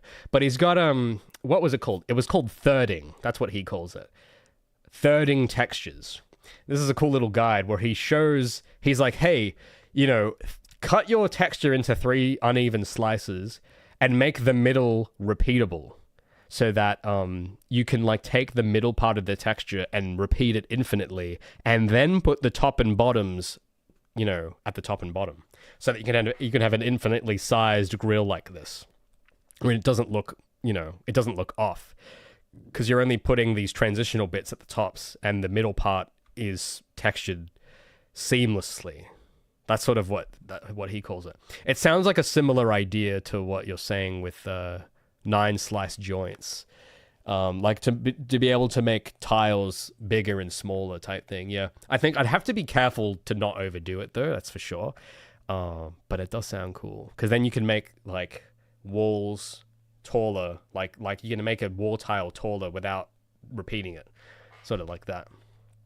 But I got to look up this Abyss Zero thing that you guys are talking about. Abyss. Am I spelling that right? Zero. Ooh. This does look cool. This does look cool, actually. It looks like it's been made with a similar attitude. That's cool. Good color choice here too. Man, those are sick tiles. This is like more extreme pixel art version of what I'm trying to do, basically. But yeah, I'm like, wow, those like computer terminals, that's like exactly what I want to make. And like kind of, yeah. Actually, that's pretty cool. I'm gonna have to bookmark that. But yeah, it's way more fun than this. I don't know. I swear there's been this it feels like propaganda. I'm gonna say it. I know it's an extreme word, but it feels like there's this propaganda of everyone going, no, you have to use PBR on everything. And it's like, no, you don't have to do that. I'm not doing that. I'll do what I want. I don't want to use like 10,000 pixel materials with 10 material layers. No, I'm not doing it. But everyone I talk to that's in 3D is always like, oh, you can't do low res textures. That's unacceptable. And it's like, I don't care. I like, the low fidelity. It feels heavenly. I like it. I'm going to do it. I don't care. Like, I like this in 4K. I couldn't do it because you got too much fidelity and it would be too hard to control the canvas with that many pixels and colors. So the reason why some of you might look at this and you feel something, it's all the stuff I was talking about the last few weeks compounding. So it's all limited shades, limited color choice, limited texture resolution, limited placement of props. It's all tightly constrained. And I think to me a year ago, or to beginner 3D artists, they probably think of that and go, oh, I don't want limits. I want to do anything. And it's like, no, you don't. You want to use the limits like this. Because now you get this sort of thing going on where you're in the future. Also, I did some work on these door frames as well. So, because one thing that was difficult with these levels is connecting parts together, like this corridor or this cylinder piece and everything. So I've actually made it very simple. It doesn't look that complicated, which is good, because it shouldn't be complicated. But I've now used those trims I've made to make this into a nice, sharp chrome doorway, which it looks simple, but I'm like, I don't know, I'm just really proud of it. Because I just love how the corner, because I've got this dark row of pixels on the corner that make it look extruded, but it isn't. It's actually flat. Like if I turn off the textures, it's quite boring. But you turn it with textures, and it's like, ooh. I just love how the corners end up looking for it. So it just feels satisfying. Most people probably don't care, but I think it looks cool. If you want to see the complete opposite, have a look at a point cloud game. What is that? A point cloud. Is that a genre of game? I don't know what that is, but it sounds not grid-based. So if it's not grid-based, I want to stay away from it. 100%. The grid, a digital frontier. Yeah, precisely, Lemon. Yep. It is the frontier. It's the only frontier you need. You just got to use it deliberately. Sorry, I've missed some of your messages, Cosmic. Cyan specifically is actually relatively close to the Y2K aesthetic, and it is a cold color. Right. Yeah, I mean, I guess I have used... I guess this is cyan, right? Yeah, because I wanted to... Because the thing with my textures last week that I wasn't happy with, and I'll get the before and after again. I think I posted it on my twitter.com over here. I had the before and after of the textures. And one thing that was annoying, because I was trying, I was figuring it out, but I could tell that I didn't have it last week, just because I was getting the colors and shades, but I could tell it wasn't quite there because, I don't know, my eyes were being drawn to the wrong thing. And let me just get rid of this stupid banner. Can I get rid? Yeah, I just want to get this distracting blue banner out of the way. So if you look at, this is the same room, same geometry, different textures, right? And you see how if you blur your eyes and just look and blur your eyes at it, you notice that your eyes are kind of sucked into the walls. But there's nothing on the wall that's interesting.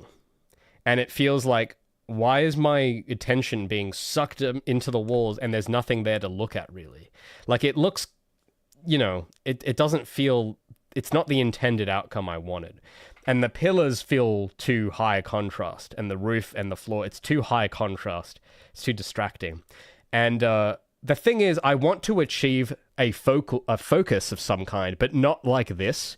Instead, with this version, you can see that I've kind of done that with the use of the color cyan for the bottom part. And again, this is a little different now. I've made it a bit more advanced with the newer, this is like a day's difference. I've made it a bit more harmonious here. But the idea is that I want to add a bit more accent colors now, because I know that it does look a bit grayscale, and I think lighting it in Unreal will help it a bit.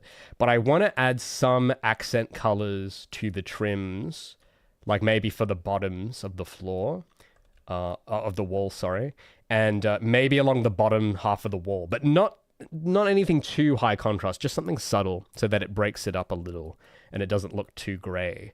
So maybe some kind of blue, like a soft royal blue or a purple, like a slightly darker stripe or something, just around the bottom half of the wall, just to break it up a little. And some kind of signal, like highlight accent color. And I think that will be cyan probably, because it draws your eyes to it immediately when you look at it.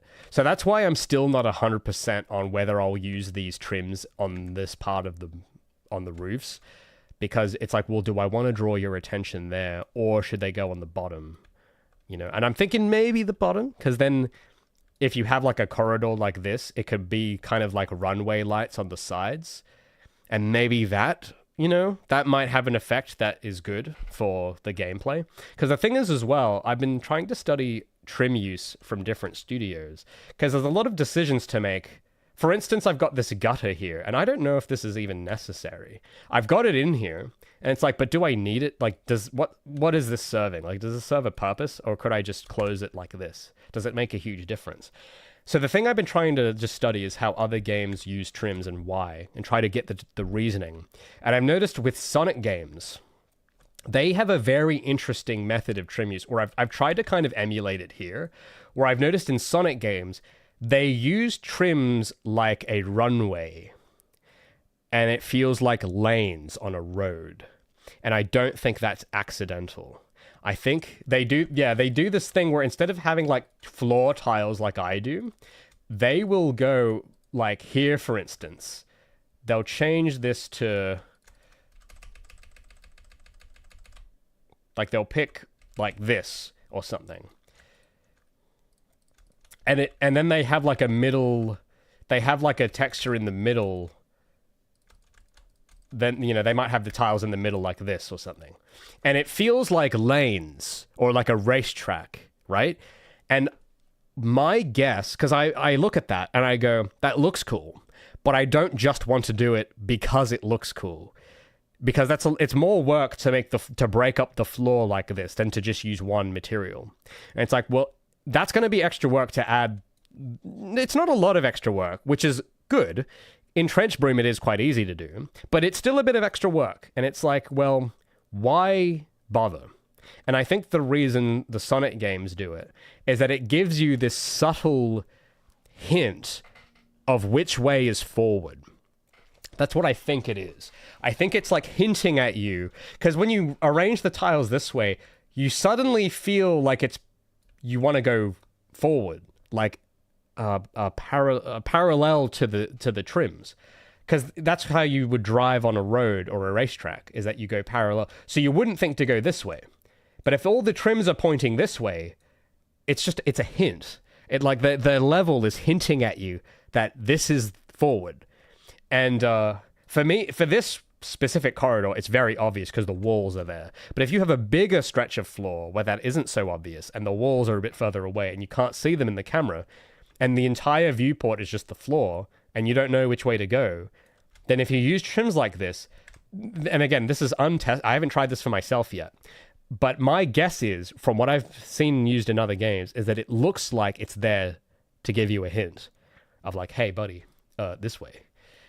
And it's like, all right, well, if that's the effect it does, is that something I need to do or not, is the next question. And I think it looks to me like in these sorts of areas, I won't need that because it's very obvious. But if I wanted to, because one thing I do want to try with the level design itself, now that I have a better grasp on playing through this level, it's like, all right, well, this was actually kind of very strictly linear. And it's like, well, maybe as I go and retexture and remesh this a bit and add props and detail, because I've been trying to look for more inspiration as well, just to try to make it better. And it's like, well, maybe I could try bigger spaces in certain areas. And then maybe in those areas, it's kind of harder to determine immediately which is the right way. And in those cases, then I might think, all right, well, luckily I've got trims prepared for that and I can just chuck them in. Like, a lot of the level is mostly corridors, and it's pretty easy. But when you've got, like, bigger sort of rooms, if I keep zooming, that's the thing, is that maybe I should experiment with something a bit more open. Like, at the end here, it's very open. But even then, it's still one direction. And it's like, if I had something like a big room... I've been looking at games like Oni for inspiration as well for level design, because they have a lot of rooms that you can tell that they're made with BSP as well. And it's like, though I got very lost in that game though. That's the thing, because the level design and gameplay is quite different from my game, of course. But I was just looking at their trim usage and stuff and noticing that, they don't, because that game doesn't use sort of runway stripes, and I got lost very easily as a result, and they have big open rooms. So that's a thing I don't know, those are things I would have never have noticed before. That's why I'm talking about them, is because, like, it might seem like an obvious thing to an experienced level designer, but for me, it's like, that's a thing that people do. That's cool. And for those that don't know the game I'm talking about, this was like an old Bungie game from like 2001 or something. I don't know what this environment is here, but this looks sick. This actually looks very similar to what I'm doing. But it's, because I played a little bit of this game, like the tutorial, I think. And the tutorial's easy, but then you get to the first area, and it's this big warehouse with rooms, and I kept getting lost. And I think the thing is, that to me is a bad sign with this game. And it's a different game loop. So it isn't meant to be speedrun like I'm doing. It's more of an action fighter type game. But you can actually see, now I can see what techniques they've used to make this now, and it's actually pretty cool. I can tell what they've done. But you see how they have this cool accent on the walls? I got to do something like this for mine. I got to have an accent like this. I think that's what mine's missing. But anyway, these levels, right? They're all rooms, and you have a mini map. And that's how I know that something's not good. You shouldn't need a mini map. That's kind of my logic. Thanks, Tom, for the 10. Bigger areas, you say? Have you looked at the game, ATLS, by chance? No. You might want to watch out for that goat. I will have to. I have not heard of Atlas. Let's have a look. All right. Environments are cool. I'm not a fan of the character design. It's making me uncomfortable. But this is sort of similar. I don't know. I guess, well, now that I'm using the right tools, I guess not anything is possible, but the right options are possible. And they've probably done something similar here. So I don't know, maybe. I'm not going to say it, but I don't like these character designs. Something's not right. But the environments are cool. I don't know who this is, what the demographic for this is, but the color choice and environment is pretty sick. I love that light shaft here. But yeah, probably not. This looks very outdoors, so maybe not this open for the lab. The one I'm doing. It's meant to be an interior. But yeah. But thanks so much for the 10. I appreciate it. What was my other tab? Sorry, I lost it. But yeah, I'll keep an eye out for the environments in there. But yeah, with Oni, because the thing that was annoying is that half of the time I was playing this, you fight the bad guys, very fun, but that's like 10% of the time you're fighting the bad guys. The other 10% of the time, the 90% of the time for me, was finding where to go. And that wasn't so fun, because I'm literally running around through 10 rooms that all look the exact same. Because every room in the level looks like this. And it's like, which identical staircase did I walk down? I think it was this one. Wrong one. Okay, let's go to the next one. And then you have a mini map. I think there's supposed to be a mini map in the top corner, or in the bottom, I think. But I remember there's a map that tells you where to go, and it's like, okay, their ethos and the way they've built levels in terms of the design is probably not going to work for me, because the last thing I need in Project Feline is a mini-map. Like, no one wants a mini-map. Nobody wants that. So it's like, you got to be careful of like, all right, well, I can't take lessons from a game that needs a mini-map to navigate, because if the design is too different. But in terms of the aesthetic, not the game design or the level design, but the visual design and the there's bits of it I want to try and take, but take it in a way that doesn't necessitate a mini map. That's kind of the idea I'm thinking. But yeah, this was an interesting title. Yeah, so Bungie made it, which is interesting. Most people probably didn't have no idea this is a thing, but I know that a lot of people have been recommending it to me. And actually, yeah, now that I'm looking at it, you can see the trim use is very different from that of a Sonic game, for instance. If this was a Sonic game, you would have lanes on the floor. But this is all a pattern where it doesn't necessarily point you in any one direction. And that might be on purpose. They're only really using trims on the floor and the roof. Or, sorry, the walls, like the tops and bottoms of the walls. And then for the roof and the floor, they don't have them. So that's the thing I'm trying to watch out for, of like, I would like to do it like this because it's easier to just use trims on the walls only. But if I do that, am I going to have this problem where people don't know where to go because the floor is too repetitive or something? So those are all things to just that might happen that I got to like keep an eye on. So yeah, but it's definitely, since I've started down this road of the indie not indie, sorry, that's not the right word. What's the word I'm looking for? Retro, or the old school ways. Since I've been doing that, it's all just been coming so much easier. It's actually insane. So it's fun. So it's it's still like steady going, and I still have this video I'm working on. So I haven't been able to dedicate like all my time to the levels, but I really want to. That's the thing, because I've working on the video has been kind of boring because I just want to go and make maps, but it's like. I got it, but my audience on YouTube probably doesn't even know that I made Gabi's model still. So I have to get that video out soon. And so yeah, I've sort of been caught between those two lately. And but I've been getting through it. How do you manage, this is a good question. How do you manage to wake up every day and work religiously and not get overwhelmed by routine? Well, you know what? I find the routine is what makes it not overwhelming. I find lack of routine is worse. Much worse.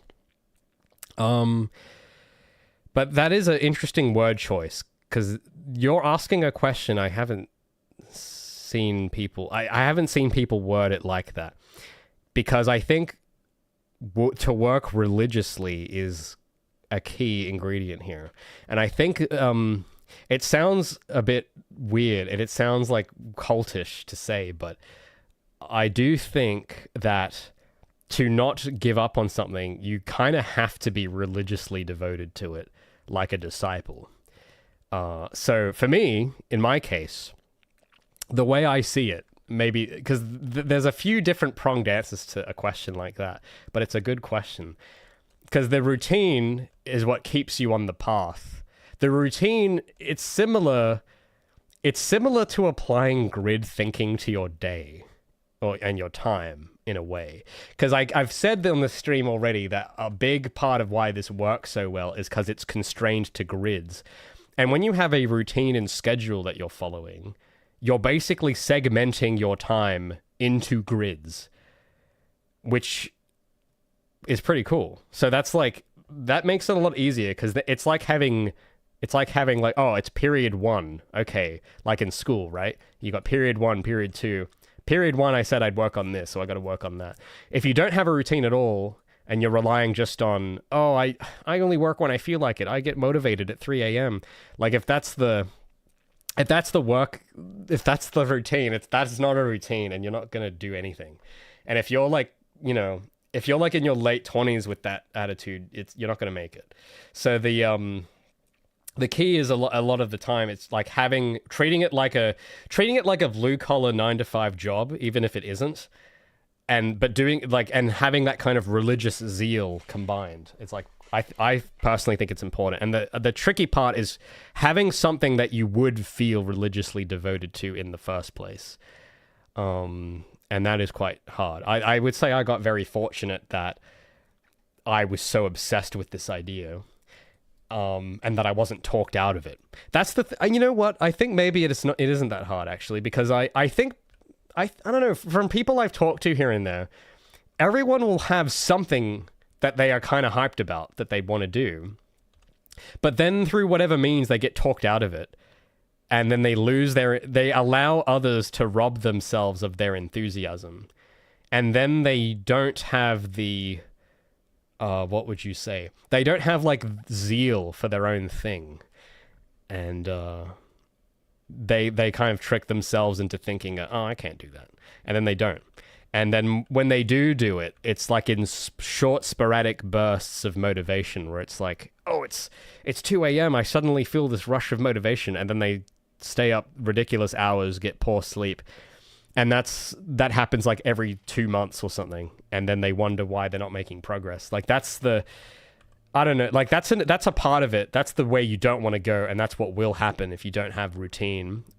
And that kind of keeps you on the rails. And when you're on the rails, what keeps you being pushed forward on the rails is that kind of devotion. And that has to come from something deep inside you. And I think because this is a big question, and this is one of my favorite questions I like to talk about, because it's there is a degree to which I think people look too much at the outside for that kind of devotion, if that makes sense.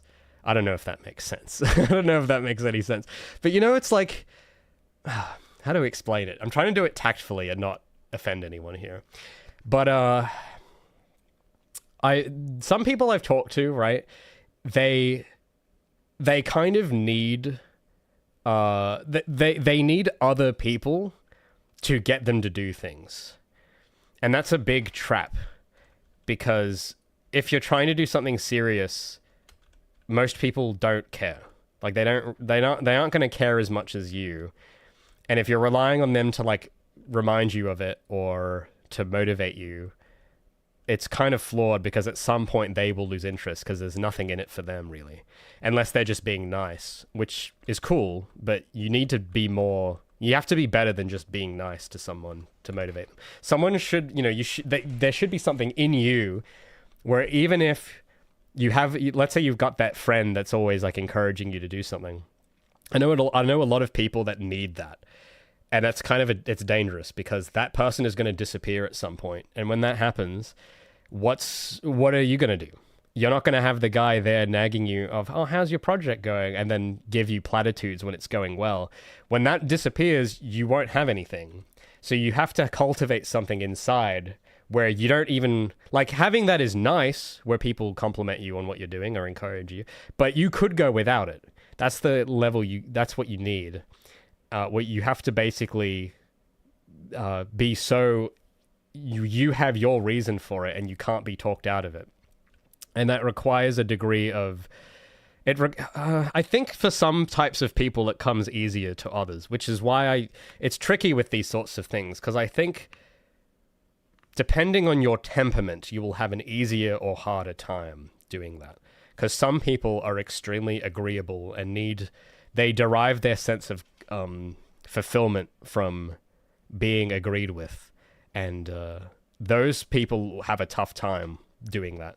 Whereas if you're a bit more like me, and you're sort of more on the disagreeable side, where you're a bit more combative and unlikable, but it means that you will not value as much what other people say. And that can be hard sometimes for other reasons, but it means that you're less likely to rely on needing to be pushed by someone else, because most of the external input I've often gotten has been like discouragement. And if you're disagreeable, it's good, because you will not be deterred as much by that, because you'll have people telling you it's stupid. And if you're disagreeable, you'll just be like, well, you're wrong, and you'll do it. But if you're very agreeable and you need to agree with everyone all the time and you have to be liked, and if someone tells you that this is a bad idea, you're wasting your time, your natural state is to agree with them, and you won't do it. And that's the thing is that there is a place for people like that. There is a place for being agreeable and disagreeable.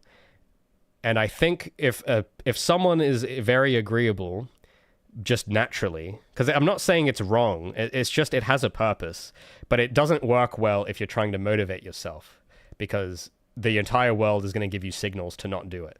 So you kind of have to you train yourself to be less of a pushover in that sense, and be prepared to be disagreed with, because people might suggest that you do something else or something. So that's something I think you can train. That's a skill you can train, where you can go outside of your natural state temporarily and be that way to keep you on the goal you want.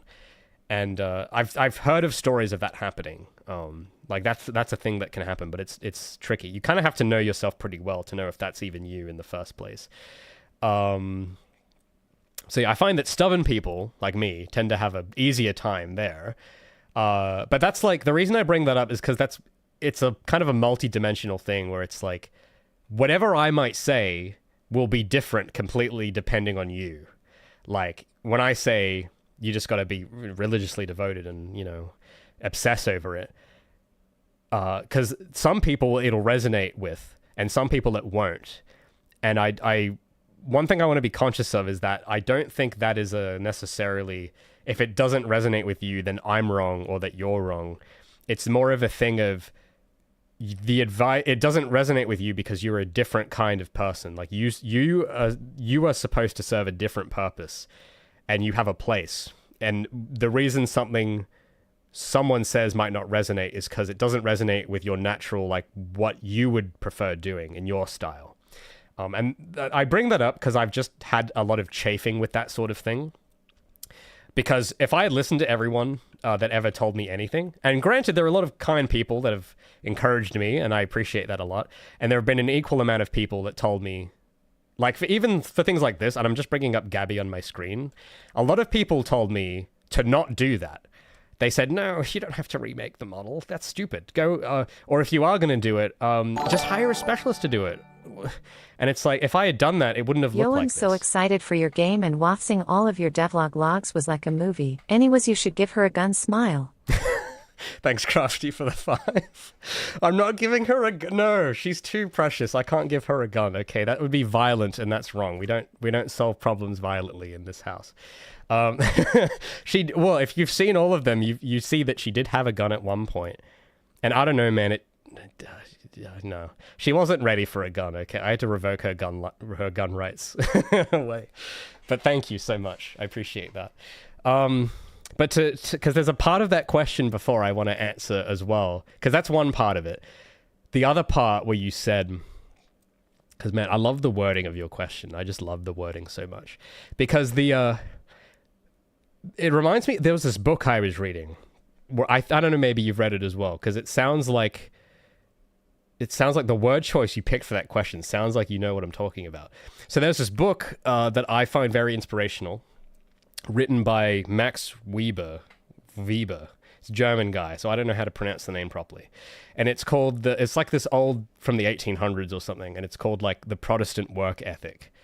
And I had no idea what this was about a year ago, but I had multiple people in my life tell me that, oh, you seem very Protestant, and I had no idea what that meant.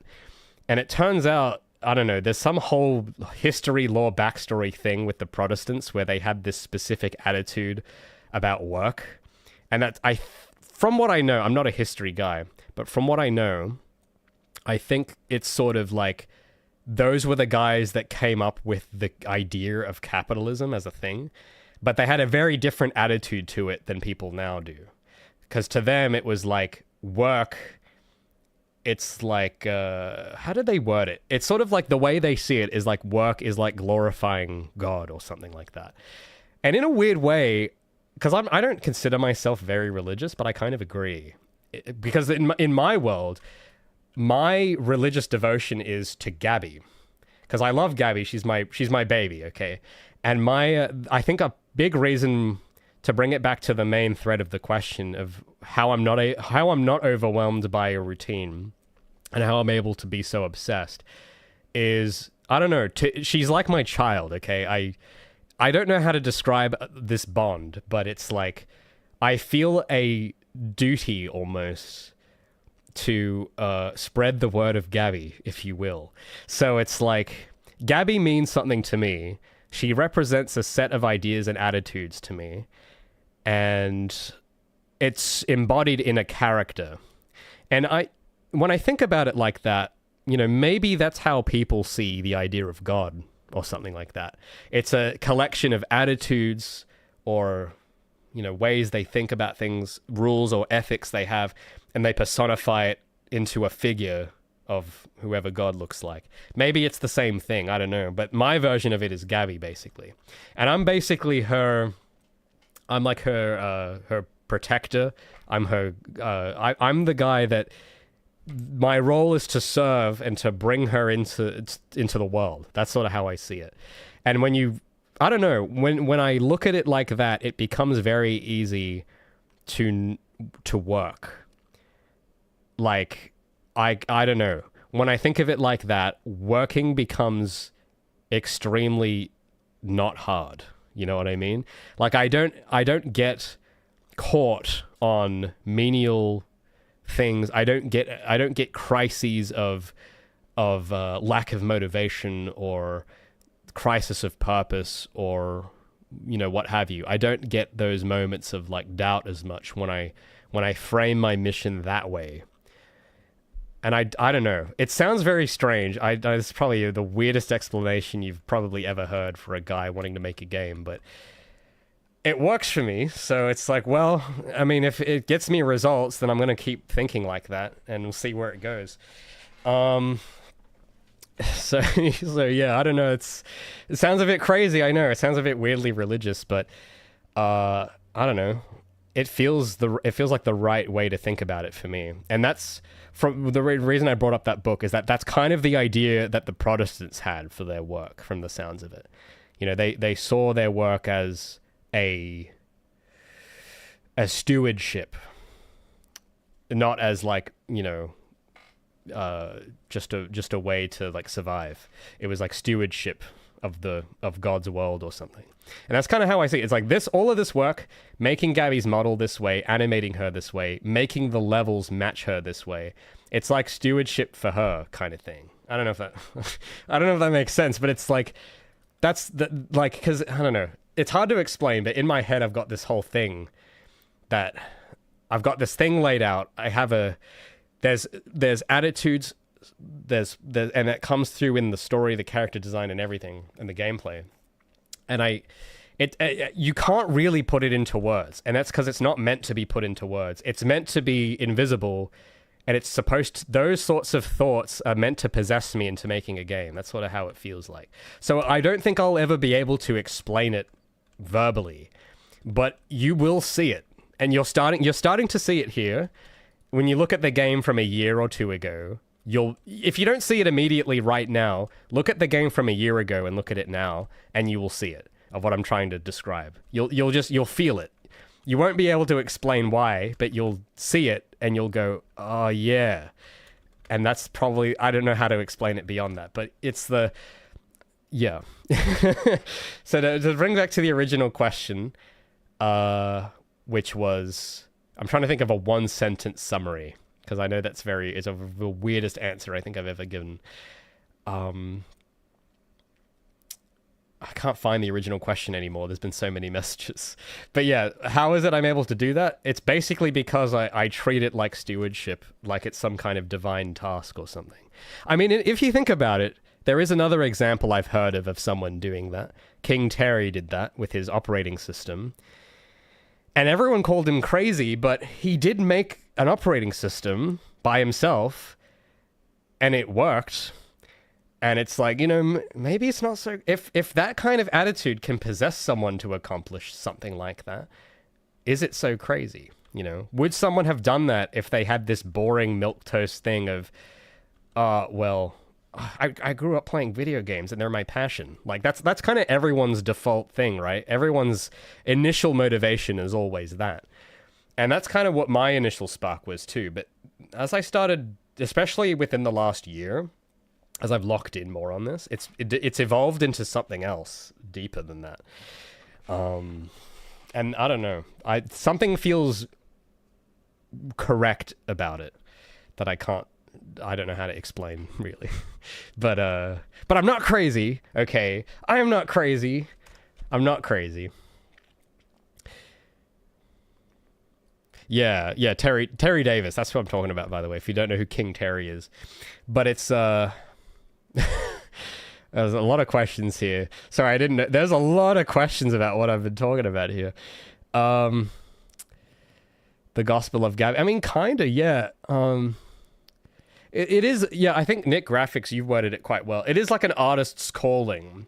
But the thing is that a lot of people, they will hear the calling, but they hear it and follow it.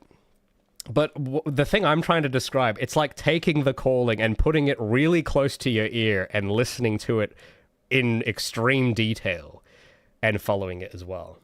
Because the calling, it sounds like you're being called from far away. I know it's a weird way of looking at that analogy. Because that's sort of how I listen to music, is that I will listen to the same music for like 15 years. Like, I listen to the same albums from 15 years ago, and I will listen to it really closely. I listen to all the layers. And that's the equivalent, I feel like, of what I've done with my initial push of why I wanted to make this game. I had that calling, and then I took the speaker that was calling me, and I put it up real close to my ear and listened to every layer, every bit of thing in there. And I went, I think there's something more to it than just a vague calling. There's something more to this. And, I can't, like, what I've just said is sort of what I've heard, but I can't really explain it more verbally. You kind of have to hear it to understand it. The more you speak, the more I see Terry in you. I mean, look, I'm not crazy, okay? Terry wasn't completely crazy either. Maybe he went off the rails a little from time to time, but I think he was onto something. But it's hard to explain. I don't know. It's just, it makes sense to me. And it leads to results. Like, it leads to this level looking this way. It leads to Gabi looking this way. And it leaves an impression on people, which is really the job at the end of the day. The job is to leave an impression on people. That's one of the many roles. So it's, you don't do that by... I think it's hard to leave a good impression on people, or a lasting impression on people, if you, to a degree, aren't extremely like into your own thing or devoted to it that way. Like if you're kind of doing it and it's like you don't take it seriously and it's like, oh yeah, I work on it every few months, I like work on it for an hour, like you're not gonna get, no one's gonna have a striking impression from what you make if you're only going into the ankle deep and the shallow end of it, so it's, I don't know. So maybe, where I am at, it might look maybe I'm too much in the deep end and I'm drowning, but I don't know. It feels the right depth to be in. I can't really describe it further than that. So I don't know. Terry Davis was the Vincent van Gogh of computer science. I mean, I don't know much about Vincent van Gogh. I just know the name. But Terry had an aura about him, didn't he? He was unforgettable. So it's like, I don't like dismissing people like that outright just because they're slightly unconventional, because the impact he's left behind, whether you agree or not, is undeniable, right? So, there's a bit of that I think people could take from, but not go too. I think Terry, obviously he had a lot of issues, so it's like he kind of went a bit. He might have been too deep, but I think he was. There's bits of him you can take that you can try to apply. That's sort of, at least I've done a little of that. Anyway, I gotta get going soonish, but yeah. But I hope that this progress has been fun to watch. I appreciate the donations and support and subscribers. I really do appreciate it a lot. We gotta start dominating what's our Twitch viewership right now? 27. Let's go check because at the beginning of the stream we checked the leaderboard, I think, or the streaming category. I want to see how far we've gone up. I'm curious. Search software and game development as the tag. Let's see how we're doing, because we gotta dominate, guys. We gotta be number one. Otherwise, I'm gonna look real foolish. Okay, we're still at the bottom here somewhere. Maybe next week. Wait a minute. Hold on. It's sorting it. No, not by recommended. Let's see the highest to low. How are we doing? Oh, okay. We're in the top 3 rows. That's cool. Thanks so much, guys. So anyway, I gotta get going, but I hope this texture progress was cool. I'm going to be kind of doing more props stuff. And I'm also, again, I've been working on this video as well. And a lot of what I've been talking about just now is probably going to start making more sense when this video comes out about Gabi's model. You'll probably feel it there. So it has been taking a bit longer than expected, but I've been working on it as hard as I can while trying to do these textures. But it's been fun. It's been a fun process. And yeah, I appreciate you guys being along for the ride. I really can't get, because, dude, when we get to make the devlog on this stuff, on the levels, that's when it's going to be sick. I can't wait for that day. But we're going to take it a devlog at a time. So I appreciate you following along. I hope you guys have a cool... I keep forgetting it's Thursday for you American folk, because for me it's Friday. So have a good weekend all the same, even if it is Thursday. I don't care. You're not going to see me till next week anyway, so have a good weekend. And I will see you next time for some more epic, religiously godly texturing. Appreciate it, guys. I'll see you next time.